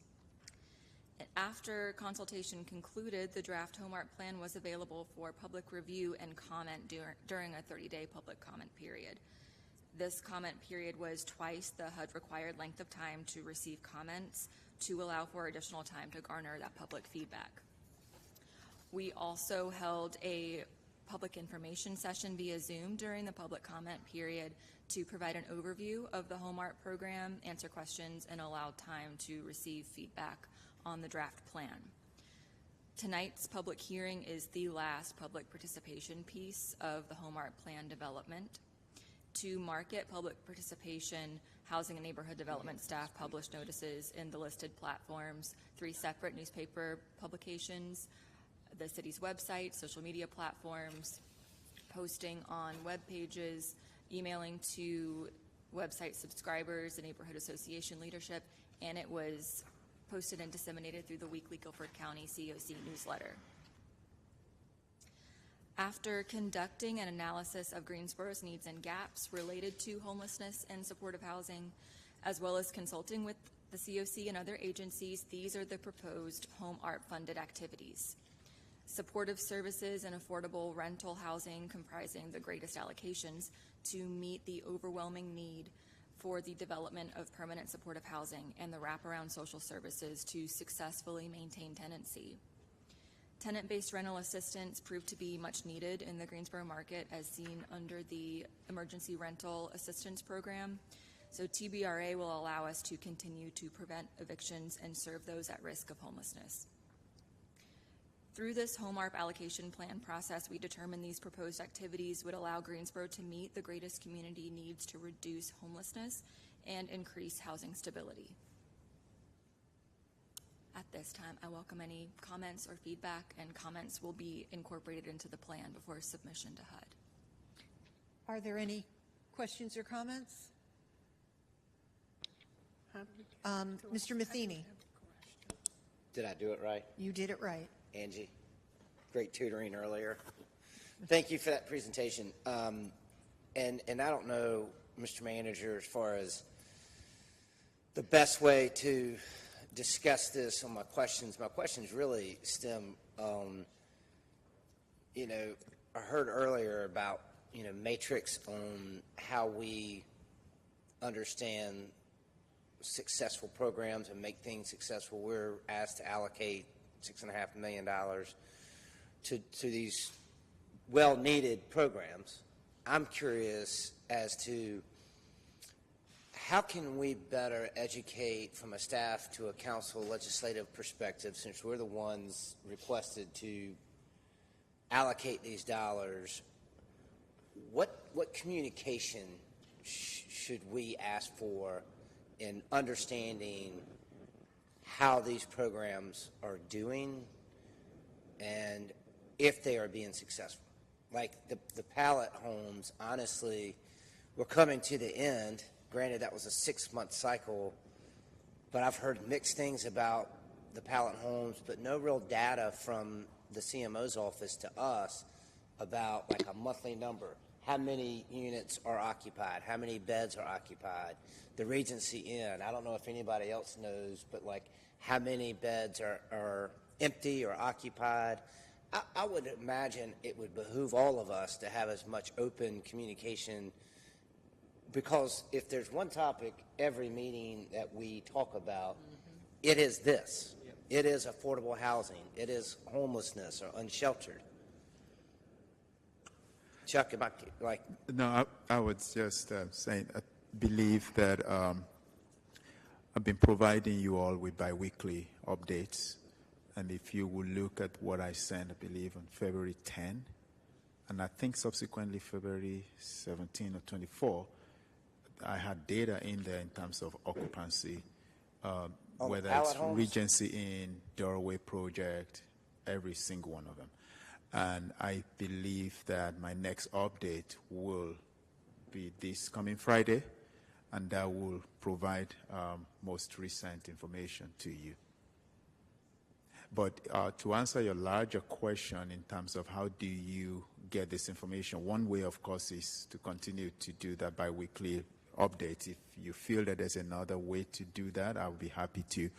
But another way of doing that is I believe that housing and neighborhood development on the city's website, they actually update that regularly to provide information, not just regarding this, but also all the situation with regards to funding, grants, and how we're doing with regards to housing, at least supportive housing. But so I'm looking at your email, but your email from February 10th does state that the demolition of the Doorway project is going to happen, and you did an eloquent job expressing the timeline of the demolition, but we don't know how many beds were full, how many beds were empty. I don't see anything about the success of the program, just that you're highlighting, and as I recall, is either December or January meeting. Quite frankly, if we're not figuring out what's going to happen at the end of March through the demolition, not only of the pallet homes or the Regency Inn, where folks are going to be housed after that. And, you know, you and Chuck do a great job of filling us full of information on some things. But what I'm asking for is not names. You want numbers. I want numbers. I want to know, like, I heard we had a few, and I can't remember if it was Michelle or you, 6 weeks ago, that there were some homes in the pallet homes that were not in use. And then I heard, well, actually they were. So if you update us on here are the beds, this is how the City of Greensboro is moving the needle on putting roofs over people's heads. Because we get up here, you know, folks can yell at us and say whatever the hell they want to and blast us, and we have nothing to come back with them except your eloquent note about the demolition of the pallet homes versus we had how many homes, 36 pallet homes? 30. 30.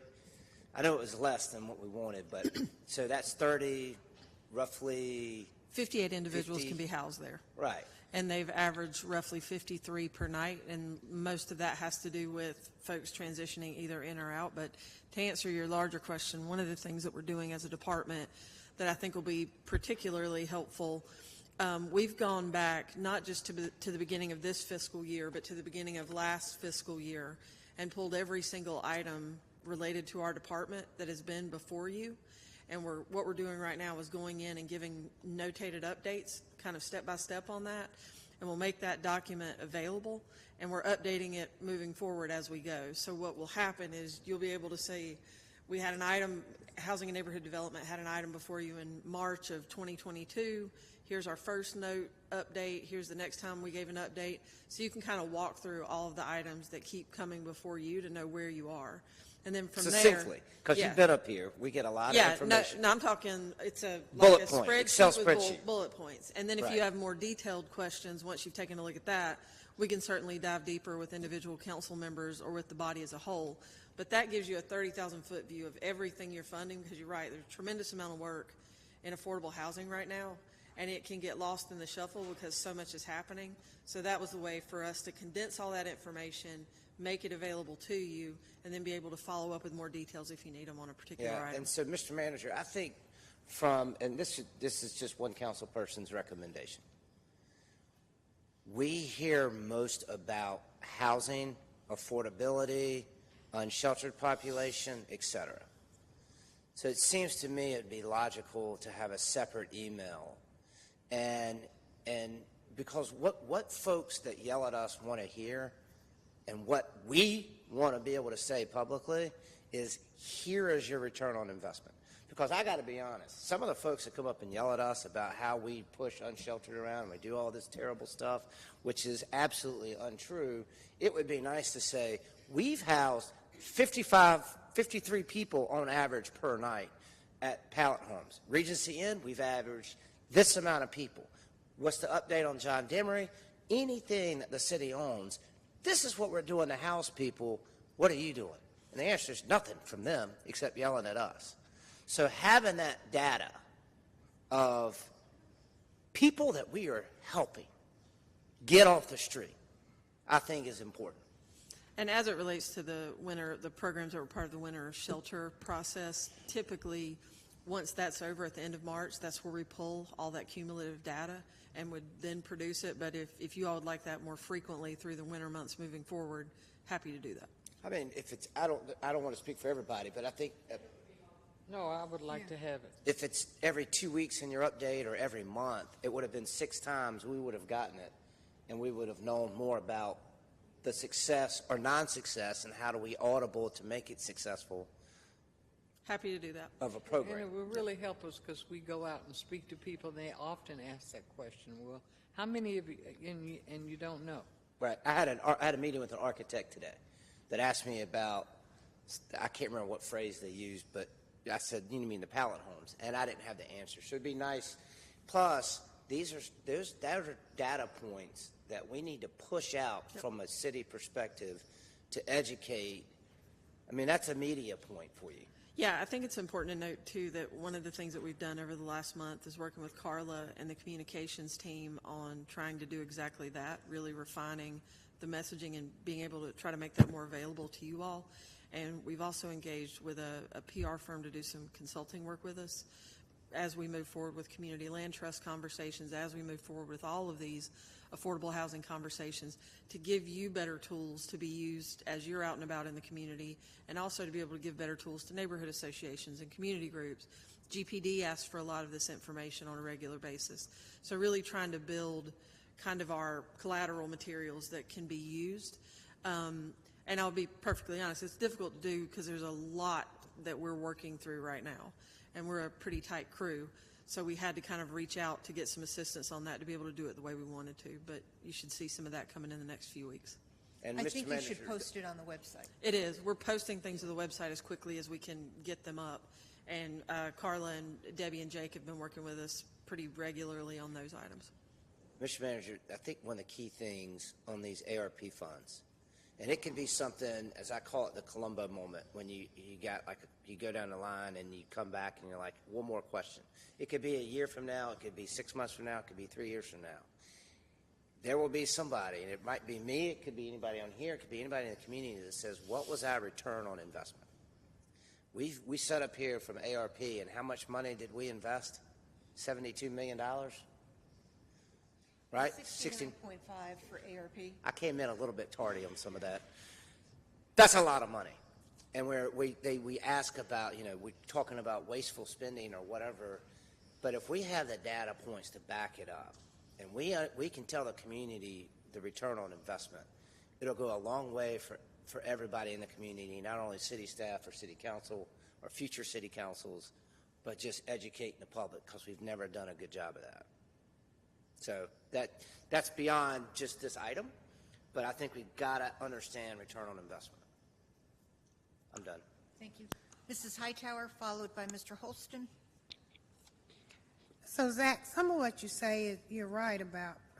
Quite honestly, I hate to say that publicly, people, but hey, when he's right, he's right. I have been asking for quite a while and had become very confused about what's going on, from doorway, So today, interestingly enough, somebody apparently heard what I said, and I got this long, nice email from Christina over at the IRC, and you were copied on it, so I don't know if you saw it. But she went through the numbers, very detailed, and this is the kind of information that helps me as well, because I show up at the COC meeting, and then they ask me what's going on, and I say, I don't know, because nobody's told me what's going on. So I think that you're absolutely correct to know what's happening and have the numbers and tell people, because I've heard numbers anywhere from, well, there's pallet shelters are empty, to, oh no, we filled all of them and we had one, to, oh no, we just filled that one. So I don't know. I didn't know either. So I think it would be very helpful to get that information moving forward to make sure.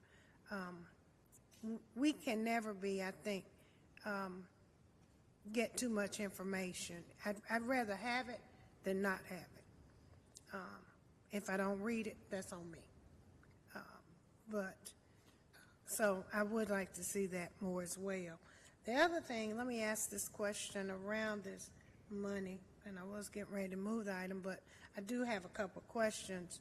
The ARP money for this came directly from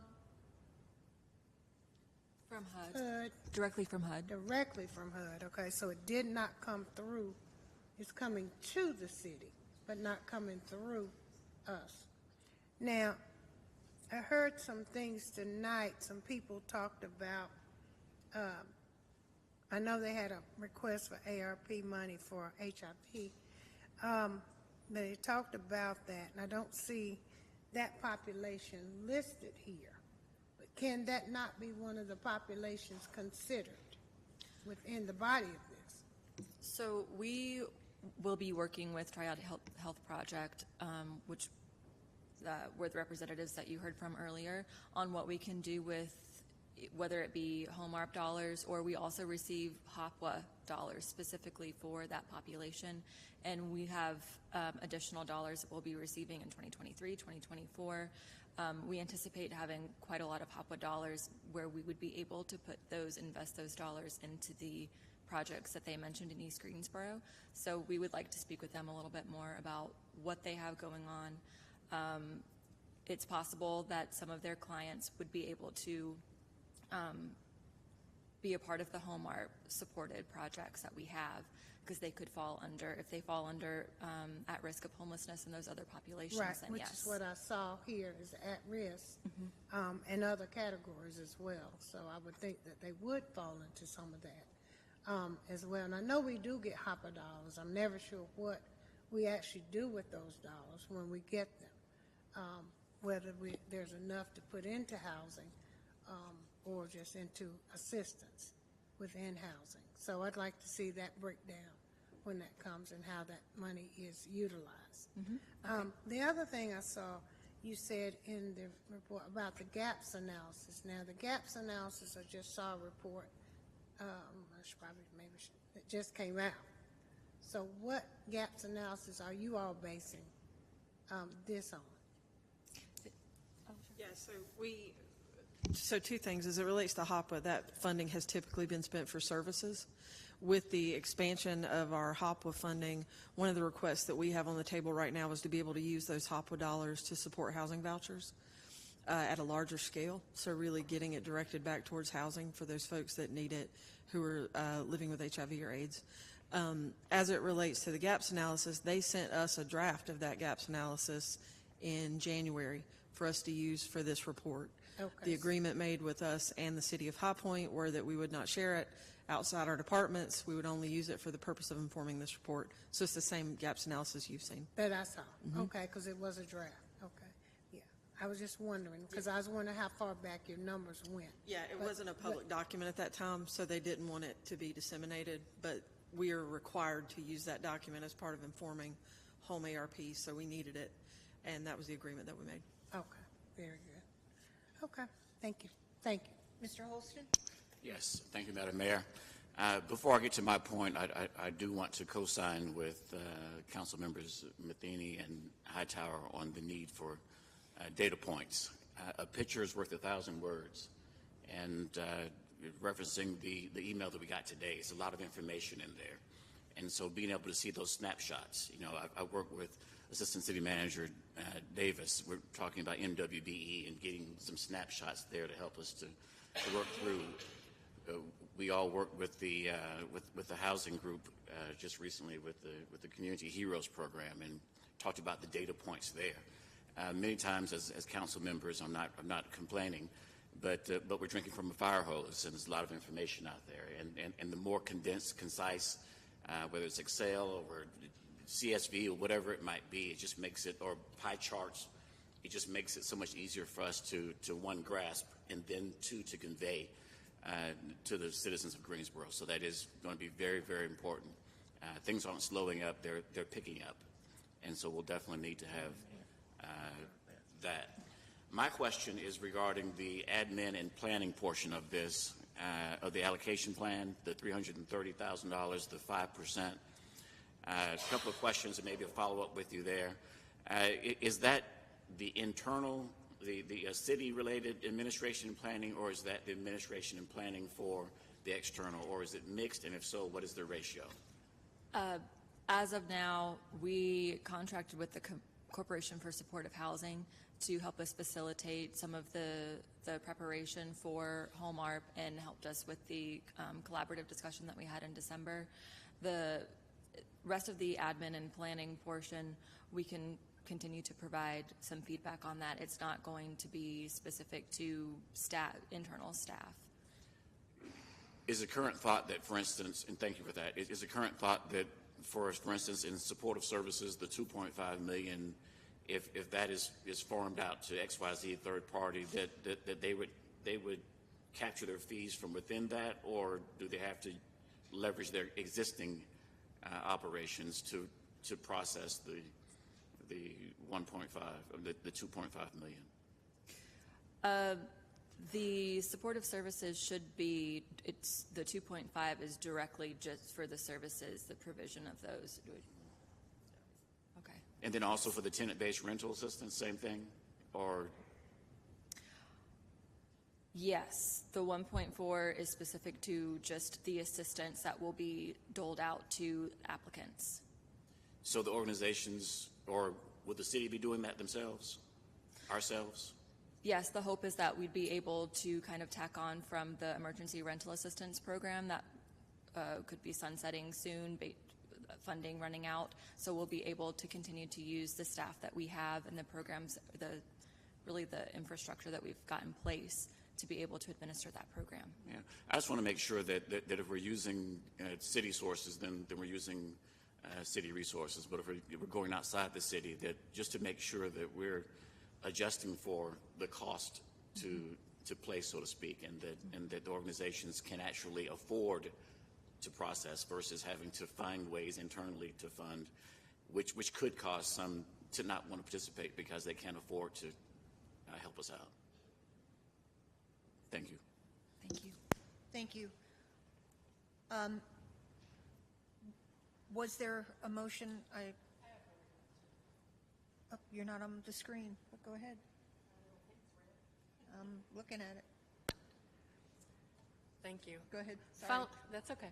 Following along with Mr. Holston's comments, I have some concerns that as Director Kennedy spoke about the growth in what we've passed in housing-related programs and assistance, et cetera, in the past year, 2 years, that we have greatly increased the burden on our neighborhood development team.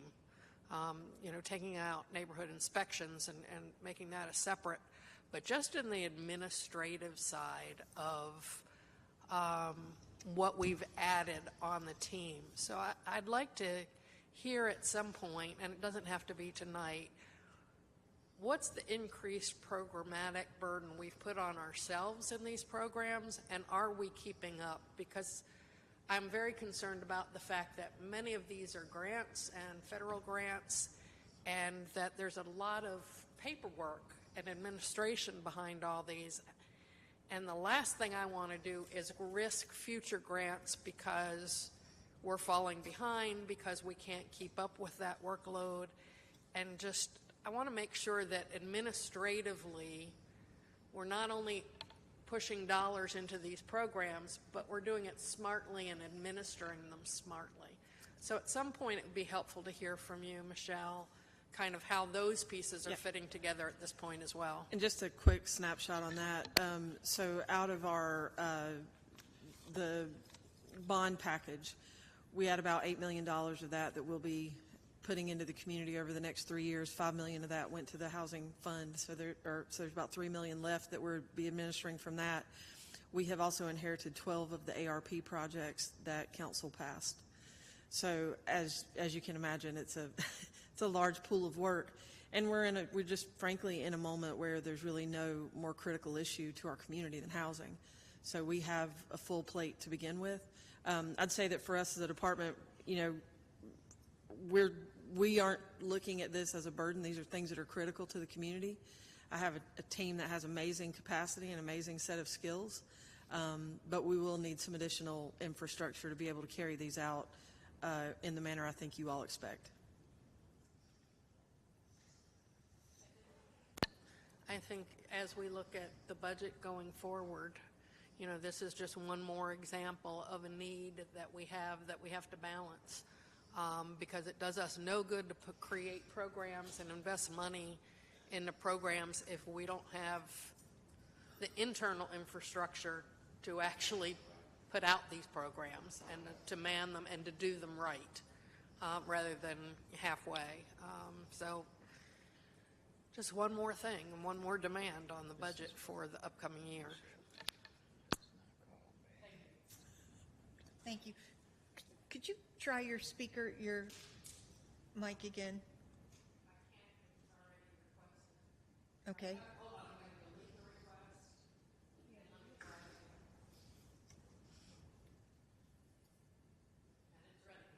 And you're not on the list. Madam Clerk, if you could look into that, please. Sorry. So we move back to our motion screen.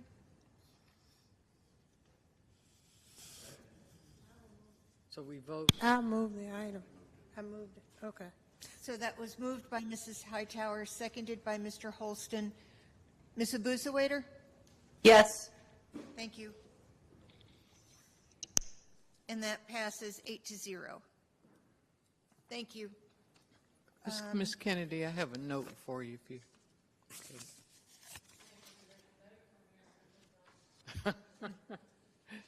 So item I.1 is a resolution authorizing execution of opioid settlements and approving the supplemental agreement for additional funds between the state of North Carolina and local governments on proceeds relating to settlement of opioid litigation. Second. Oh, second. Let me Yep. do it. Did I do good? You did great. Council, please vote. Ms. Abusawader? Yes.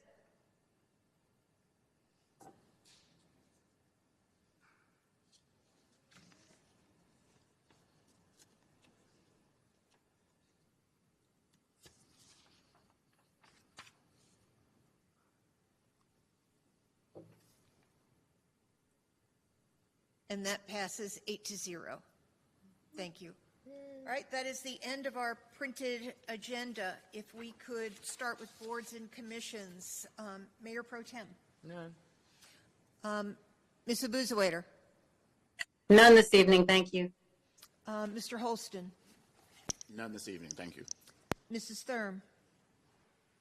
Just a quick question, Angie. Do we need to undo the vote for last week, or is that just there was a clerical error that caused me to appoint somebody that shouldn't have been appointed because the term of the other person hadn't expired, and so Yes, need ma'am, to I do do think anything? it would be clean if you just withdrew that appointment and all parties have been notified.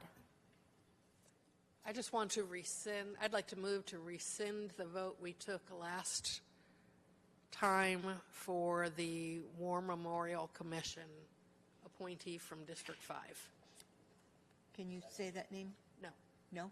Okay. And that is moved by Mrs. Thurm, seconded by Mr. Holston.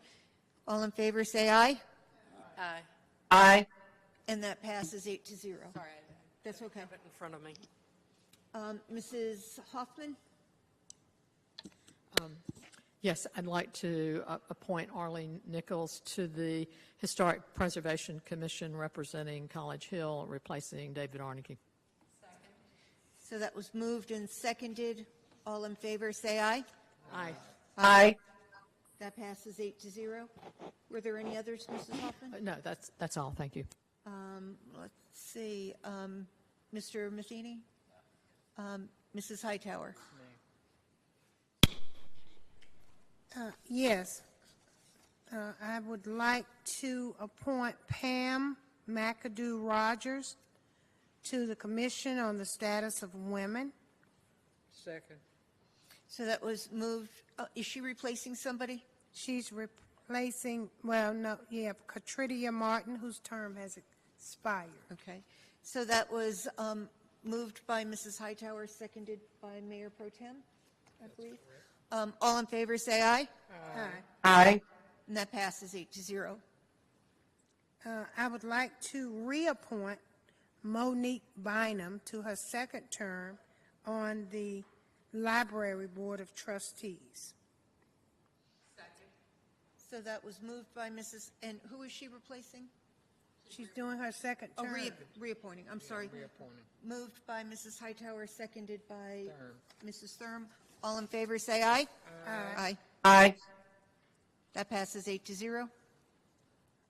I would like to appoint Tony Marshall Brown to the Solid Waste Management Commission. She is replacing Mark Taylor, who declined a reappointment. That was a long, outstanding appointment, I think. Yeah. Is there a second? Second. Second. Seconded by Mrs. Thurm. All in favor, say aye. Aye. Aye. And I would like to say that she is a resident from McLeansville area, so I'm glad to have some individuals out that way starting to get involved more. So We can appoint people from McLeansville? They're city residents. they're city residents. I didn't realize that. Chandler Oaks, yeah. Thank you. Thank you. And I think that is it. Catching up. I'll come back with more. Thank you. I have one. Cynthia Coleman currently sits on GC Jack. There has been a resignation from the executive board, and the motion is to have her serve on the executive board. Second. Second. Second. So that was District 5, so seconded by Mrs. Thurm. All in favor, say aye. Aye. Opposed? That passes 8-0. There will be, Mrs. Hightower, a replacement for Kay Brown at another meeting. Well, not only Kay, there's an appointment on here. He was a District 1, but he moved into 2, and he's now moved to High Point. Oh, so yeah. I've got. Okay, so we'll work on that. So yeah, we got to make sure 1 and 2 are represented. Comments, Mayor Pro Tem? No, I don't have any tonight. Ms. Abuzawader? Just wanted to say everyone needs to enjoy the ACC tournament, of course, that's in town. I'm sure some other of my colleagues will mention that as well. I did hear on TV this morning that the ladies ACC tournament brought in between $6 and $7 million, and it's in economic development and people, heads and beds, hotel and motel. And that the men's tournament is anticipated to bring 13 million or more to the area of Greensboro. So just everybody enjoy and know that we've got a lot of wonderful visitors in town. Thank you. Thank you. Mr. Holston? Nothing tonight. Oh, my. Don't call on Sharon. Mrs. Thurm?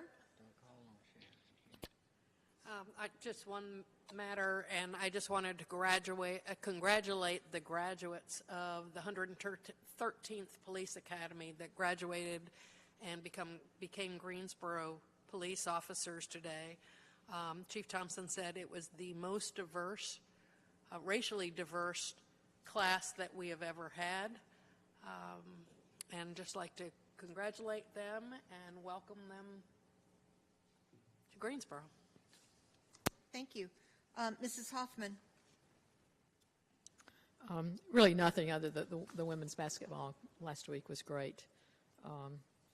Sunday finals, Virginia Tech had a Greensboro young woman and a young woman from Summerfield, so that's quite special exciting. for them to win. Greensboro women. Are you talking about Tech? No, Virginia Tech. Oh, yeah, they had two. Well, no, one's from Summerfield. Huh? Summerfield. Oh. Well, Yeah. that's That remains to be close seen. enough, Nancy. Yeah, thank you. Anything else, Mrs. Thurm? That's it. Mrs. Hoffman? Mr. Matheny?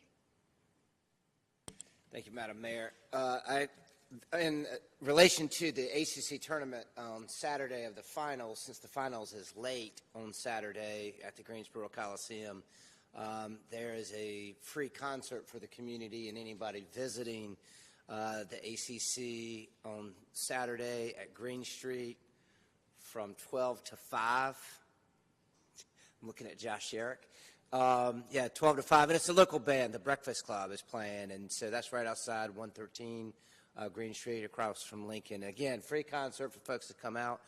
On the 18th, which is the NCAA's, we have a concert that the Coliseum is putting on in downtown that a country music artist named Michael Ray, who has at least 3 #1 singles out, that is another, again, free concert for folks to come down to Hamburger Square. It's right on Elm Street, and hopefully it'll show folks that it's okay to put a stage on Elm Street, shut it down to open it up. And so I hope many folks will come down. Mr. Manager, 2 weeks ago, I sat up here, and I think I got yelled at for it earlier today about we need to do better because a man named Tim Morgan passed away on Elm Street. So 2 weeks later, we lost Lance. We don't need to do better. We got to do something.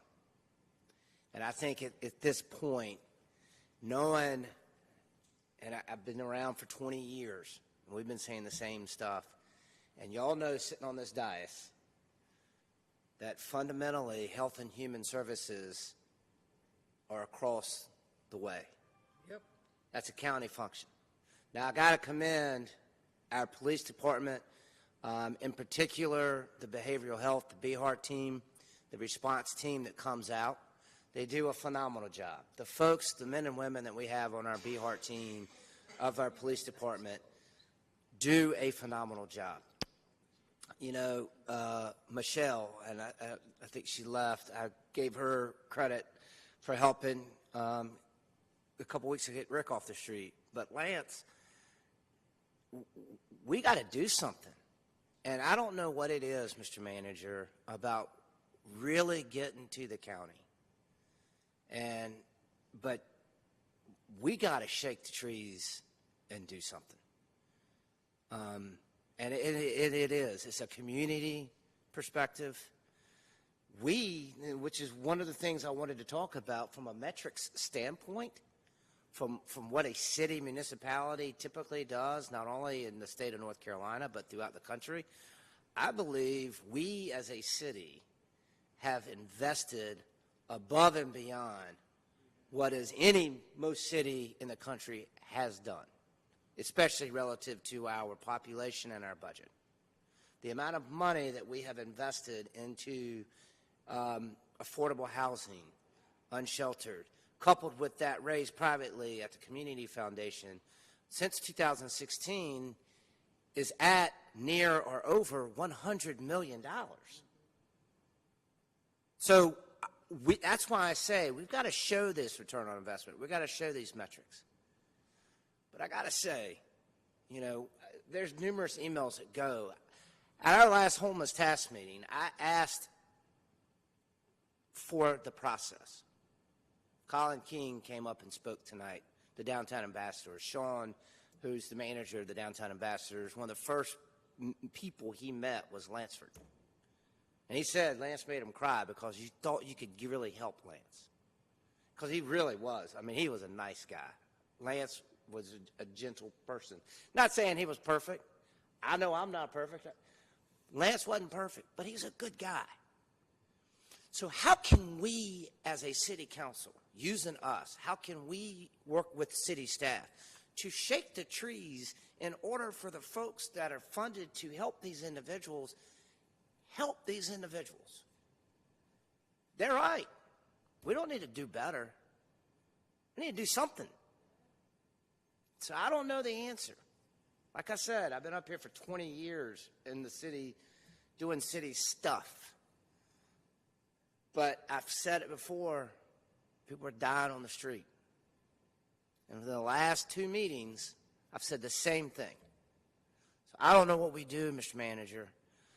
I don't know if it's reaching over to Mr. Halford, us working with our legislative bodies. I think the homeless task force meeting, instead of us having some of these consultants and spending a bunch of time doing a bunch of talking, we should call in the folks from the organizations. We should hear. I've met with GUM. I'm going to meet with Ms. Sims tomorrow at Welfare Liaison, Welfare Reform Liaison Project. So it's not from a lack of trying. As Toad said, I saw him the other day. We fist bump, and he was having lunch. But if something happens to Toad, I'd be heartbroken. So, you know, folks, the second one in like 2 weeks. It's a damn shame. Yeah, but if we would, he allegedly was close to having a housing voucher. Was there a process that we could have done? I mean, had he not been on the street, would he have been killed? And the answer is more than likely not. You don't know, but I'd rather have had a roof over his head. So, and there's more too. I mean, homicides, we've had shootings. We see it pretty much every week, and it's throughout. And there's a lot of issues, housing, everything. But Zach, maybe each one of us should go to a county commission meeting and speak. Every council person. it's a health and human service issue. We've got a 15-year-old building. We've got a new behavioral health building. That's who's going to control what happens. It really is.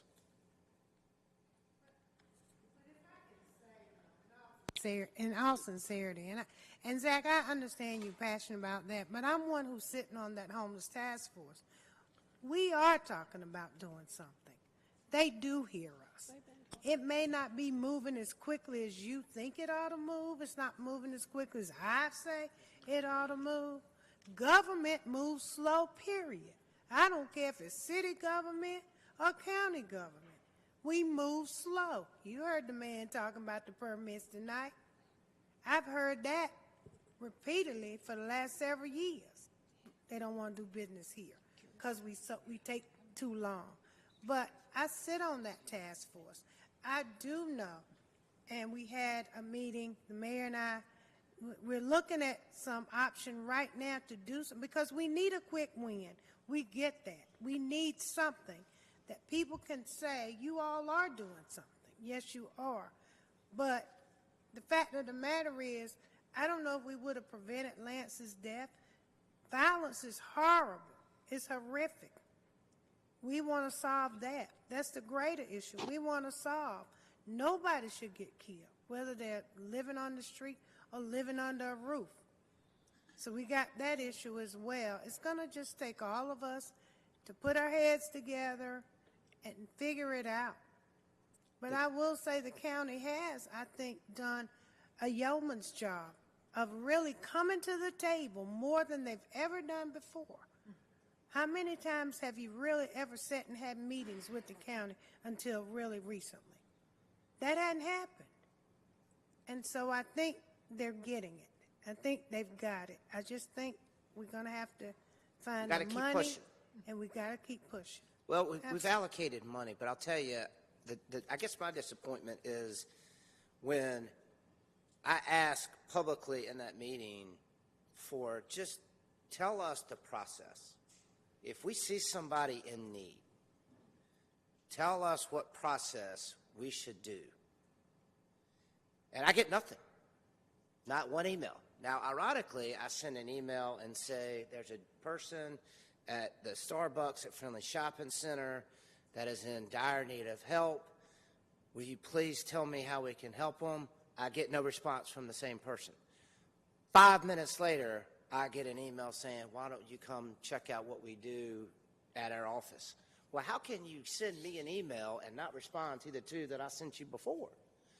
And it was in that homeless task force meeting. You were there, mayor was there, other folks were there, and it was not to an elected official.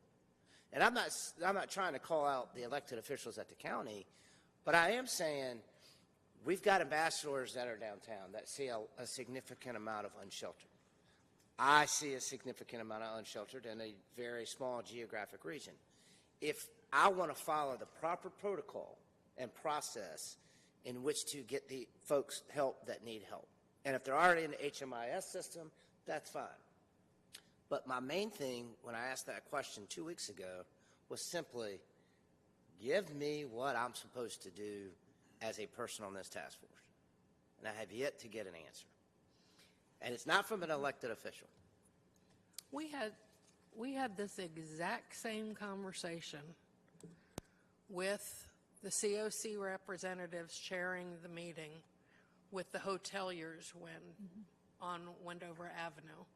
When the hoteliers, and they continue to have a huge problem with homeless coming into the hotel, breaking into rooms, setting off fire sprinkler systems so that as people are coming out of their rooms, they can go into their rooms. We asked that same question, Trey, was it 2 years ago? And there was no answer then, and there's no answer now. So I appreciate that the task force is making progress. I appreciate that it's slow. But in the meantime, there are people suffering, whether they're people on the street or business owners or business managers or our residents. We got to be able to say something. You know, I sent the email a couple weeks ago going, okay, we're not making any progress here. Somebody give us a plan. Give us some action that we can take in the upcoming 30 days. Within 30 days, give us a menu of things that we already have funds for that we can get in place. That was shot down rather strongly. But, you know, I think there's a certain level of desperation here from not only the homeless people, but the business owners and the city council that goes, what do I do? What can we do to help these people? You know, my only answer, and the only person I've been able to get help from, or the people I've been able to get help from, is to call Christina at the IRC or call Michelle and go, Michelle, what do I do? How can, you know, is there something you can do, or can you point me in the right direction? That's not a viable approach. Mm-hmm. It's just not. There's too much, those people, I mean, it's asking too much of those two individuals. So the question is, what do we do? How do we approach it? And even if we come up with an interim solution, I understand that the Homeless Task Force is working on a big plan, and it takes time, and I get that. What do we do in the meantime? And there's got to be something other than sit back and wait for that team to finish their work. I understand that work takes time. But what do we do in the interim? And what can we accomplish between now and then to make things better? And that's where I'm stuck. Because I don't know. I don't know what the answer is. We have some people that can certainly help us. but we need a response other than we're waiting for the homeless task force to come up with their answers. And I respect the fact that they're doing their homework and they're putting together the plan. But we need to do, what's the measures now? What's the procedures now to get these people some help? So I will say we share the frustration. I think everybody, even those of us sitting on the task force, because we sit on it and we like to do more than just waste our time. I do want to thank the county for coming to the table and for the chair making this an important issue. At the last meeting, we did do something measurable, and we said that we were going to find a way to get 250 people housed by October 1st. And that was kind of a bold initiative, but I think based on what we do at our strategic meetings, trying to come up with metrics. So we did, right after that, we looked at 2 buildings. I'm not going to say where they are because they'll get more expensive. The city is trying to make the numbers work on one.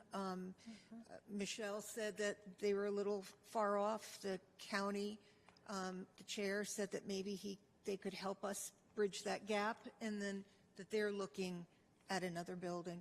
You know, one of the issues that we've had is that missed opportunity cost. So we've been running around doing shelter things when we should be doing housing things, but that's because nobody else was there to do those shelter things. And so, as usual, it fell on the city. And I do think that we saved lives this year because that Arctic vortex that came down over the holidays, we had people in housing. But when we invest monies in shelters, we're taking it away from long-term housing. So we do need to have that conversation again with the county and with the COC. Last year, we offered to give them a significant amount of money if they would take over the shelter services and let us focus on housing, let us focus on what we do best. I think it would be good for the COC to come and talk with us. I know that Mrs. Hightower, that you're the liaison and you go to those meetings, but you know, the fact is when we ask questions, when I ask questions, I don't get an answer. And, you know, for all of us sitting on city council, we are all funders, and for us to not get a straight answer from the COC, I think is a really bad sign. And I know you're doing your best, but I do think we need to all get an update.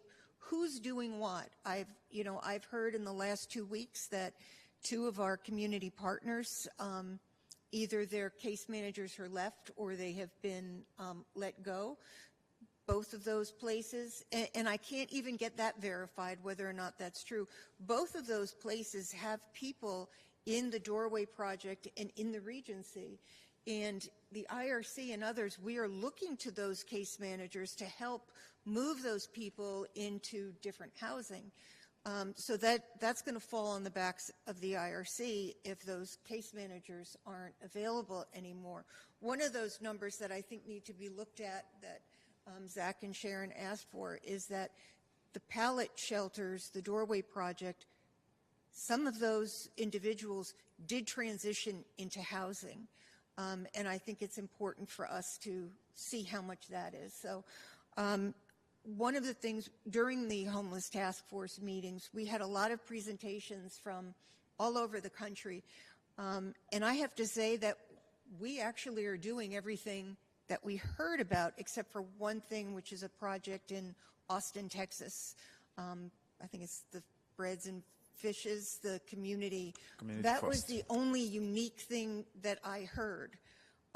When it talked about even universal guaranteed income, the IRC is doing a pilot project on that. They talked about permanent supportive housing.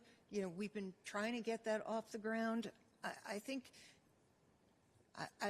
we have a long way to go, but I am pleased that we came up with a measurable number that we want to see by October, and that was accepted by the people in the room. Well, it was also based on the fact that we had the data. You can't just do stuff off the top of your head. What you may think ought to happen. And one of the problems we got is we keep coming up with 10 plans. We got a plan. We need to execute the plan. We don't need 10 more plans for something else and something else and something else. How you get response for this is to go through coordinated entry. That is the point for homelessness, coordinated entry. I'm sorry that nobody else knows that for some reason. No, we do know that. I asked months ago if we could have a work session with COC. All those questions you keep asking, I asked, and they have a presentation. And I'm talking. I didn't talk when you talk. I'm talking. And I asked for that work session. It hasn't happened. Benita and them made a presentation at the Homeless Task Force showing the numbers, what they do, how they do, the partners they work with. And it needs to be shown here because the questions you all keep coming up with, and I know some of you aren't on the task force because we can't all be there. I get that. Will get answered. I think that I care just as much about who's out there homeless as the next person. But it's got to be a comprehensive approach, and it's got to be sustainable. We house all these people tomorrow with no resources, no caseworkers, no social workers. You're doing them a disservice, putting them under a roof with no supportive services. That's not helping them at all. That's helping us, our feelings. Oh, we did something. No, we got to look at something long-term, something sustainable to help these individuals that are in these situations to be able to transition into permanency. Because at the end of the day, you want them to be independent and self-sustaining. And so we are starting to do that. We've looked at other models across the country. We've seen some that we think, oh, that might work, that may not work here. How can we, because we don't need to reinvent the wheel. It's already rolling. Let's get on it and let's make it happen. That is what is occurring in these homeless task force meetings. And again, something worthwhile doing takes a minute, and it takes more than one individual coming with knowledge. People on that COC all have years of experience, certifications, training, degrees, and they all are dealing with one thing or another. Money is the ultimate issue, to be honest. You can't hire enough caseworkers and social workers. That's what's needed. But today when I got that email from Christina, did you read it, Mayor? Mm-hmm. It said who had people in places and who didn't have caseworkers. And it wasn't just 2 organizations. It was more than 2.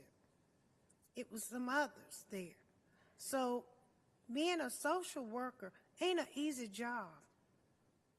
When I talk to my own flesh and blood, who's a licensed clinical clinician, it's not an easy job.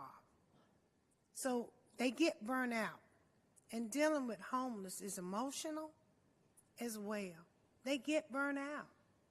So it's not that they don't want to do this right. But I think we got to really be honest and real with ourselves about this work, okay? And just to sit back and say, well, you need to be this, and why you ain't this, and why you ain't that. I mean, it's easy to point the fingers. Always easy to point the finger. But what is it that we can be doing to make sure that this becomes successful? And we help the folk that we keep saying we need to help. The mother that I talked to today with 2 boys that is now in her car because she got mental issues. she didn't pay her rent. I mean, I had to get some help for her. So I understand. But they all said, Sharon, you got to go through coordinated entry. I called around all last night. But I guess we gotta understand one focal point. And so all I'm saying is, you know, nobody's being dismissive of anybody's concerns. But just like the COC's a partner in all of this, the county's our partner, High Point's even at the table. I mean, when has anything like that ever happened that you all know about? And the school system was there, School which is a... Dr. Oakley, she's Yeah, at the that was- table. She got homeless kids with parents. This thing is a large problem. Yes, business owners are impacted too, and we want them to do business safe as well.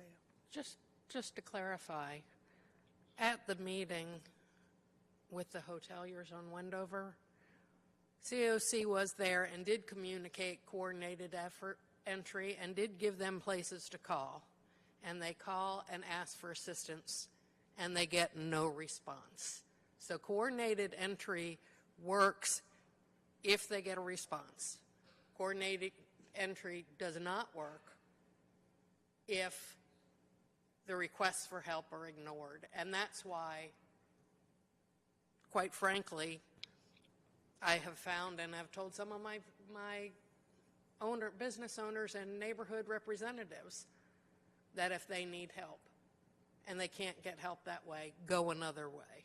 And so, yes, I agree, Councilwoman Hightower, coordinated entry is the way to go if we know that people will get a response. And I know they're shorthanded too. I understand that. But we've got to help however we can, whenever we can. That's the only comment I was making. I was not second-guessing the COC or whatever. I'm just saying the experience of the people that I've worked with is that has not proved successful for them. Mrs. Hightower, any other comments?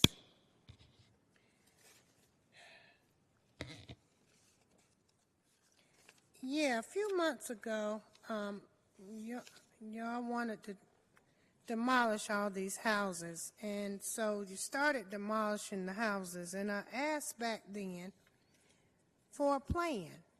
I've never once seen a plan.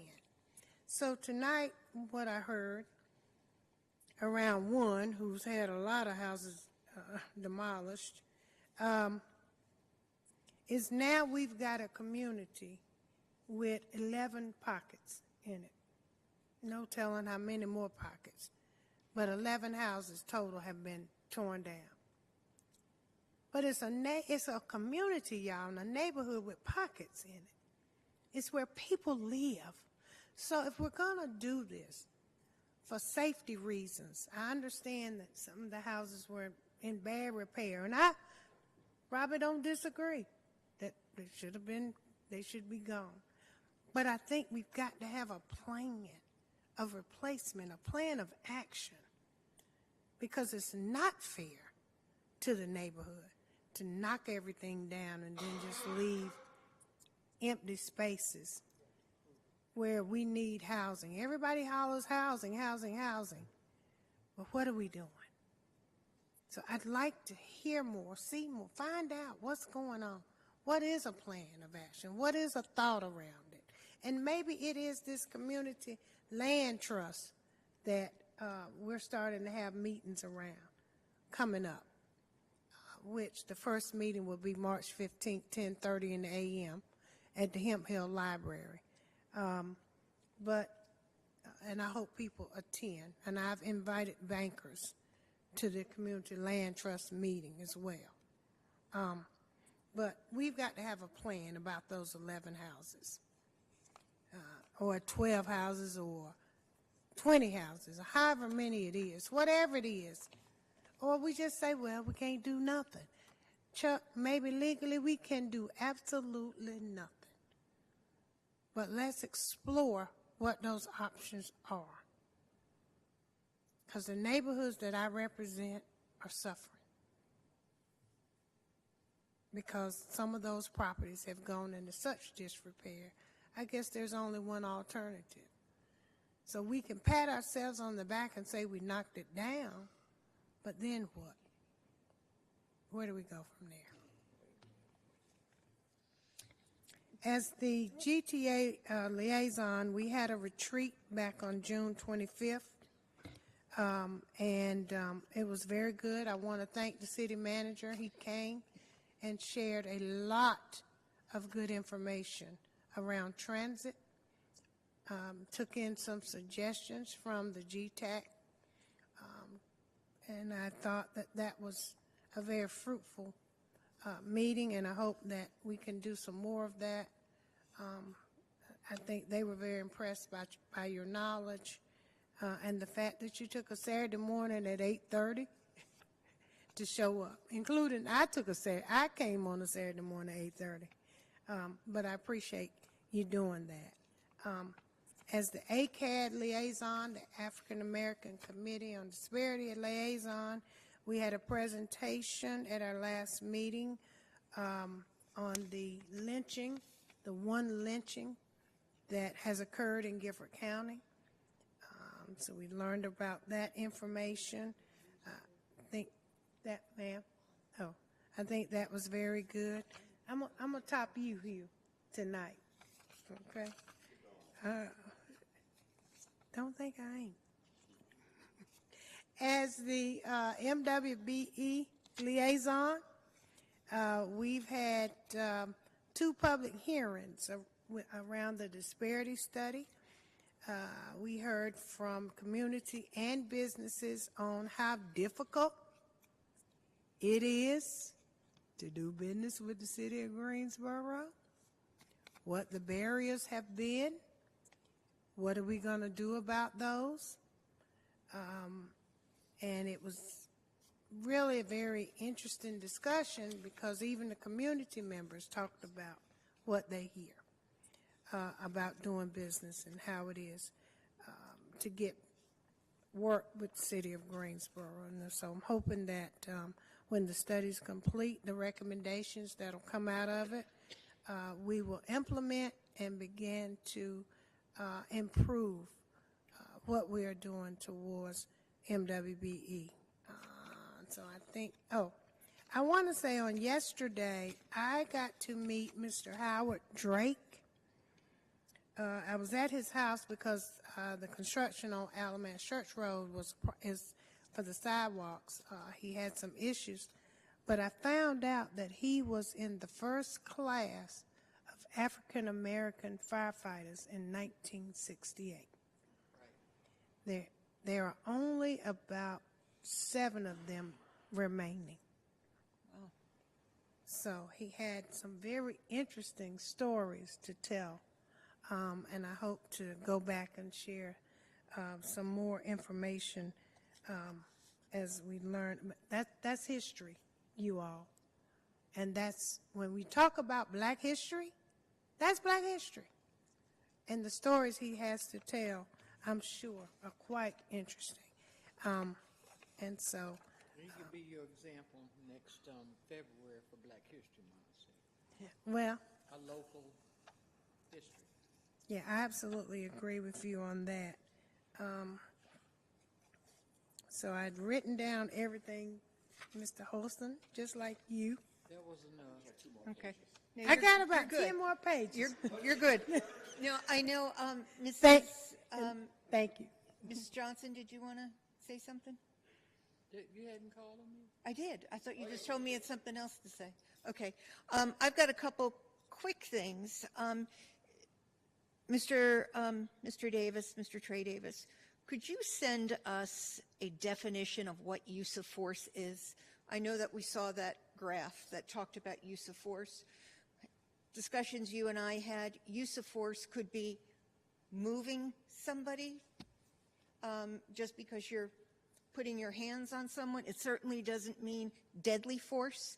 I think it's important that you send us that definition so as people throw around the term use of force, that we have a better understanding what that means. And I think at one point you gave me the statistics broken down to what types of force. Yes, and just so everybody else knows, when you get it, there'll be a definition for like a physical use of force, but ultimately what to look at is the categories and the percentages of the types of force that are used. And I will take a little time to identify what the different levels of physical force will look like, just so you know when you get that. And just so you know also that GPD captures that data each year to look at what areas of there have higher uses of force in. Okay. I would appreciate just so that there's a better understanding of what that phrase actually means. It was mentioned earlier, ACC's in town. We had the women's, we're into the men's, we've got NCAA next week. That is the trifecta. We are the only city in the country that has hosted two conference championships followed by the 2 rounds of the NCAA, and we have done it 3 times. So it's a double trifecta. And that's all I have for right now, except I would like to wish Mrs. Hightower a happy birthday tomorrow. Happy birthday. Yes. So it's her birthday eve, and she spent it with us. So tomorrow. Happy birthday. Thank you. Tomorrow's a national holiday. Y'all take it off. Oh, thank you. Mrs. Abuzwaiter, I'm glad you said something because I forgot all about you. Out of sight, out of mind. No. I already talked. You're Do you good. have something quick to say? No, you already asked me. I'm done. I talked about the ACC. All right, good. It seemed like hours ago. Yes. Mr. City Manager? Well, thank you. I just have a few things to say, if that's okay. First of all, I know you've said a lot about homelessness and all of that, but I think you need to sometimes take a step back and really appreciate some of the things you've done as well. I think that you saved some lives when you invested in Doorway project back last year, and I really think that that helped. But think also about the fact that you had safe parking along with it. I know losing one person is a lot, and we're going to continue to work with the county to make sure that our residents continue to find shelter and to feel safe. So let the conversations continue. But over the next 2 weeks, on March 16, at the work session, I sent this out some weeks ago, but I will resend this, a list of what you have on your work session coming up. On March 16, you have land banking and land trust discussion. And on March 28, you have homelessness prevention partnership, and COC will be here to answer questions that you may have. That will be on March 28. But immediately this week, on March 9, will be Chief Something's last community conversations at 6 o'clock, I believe, Griffin Center. So if you are able to attend, I'm sure that we will appreciate that, and he will appreciate that. Attendance has been great over the last several meetings, so we're looking forward to this one as well. That's all, and I want to say thank you. I'll say I have nothing to say. You have nothing?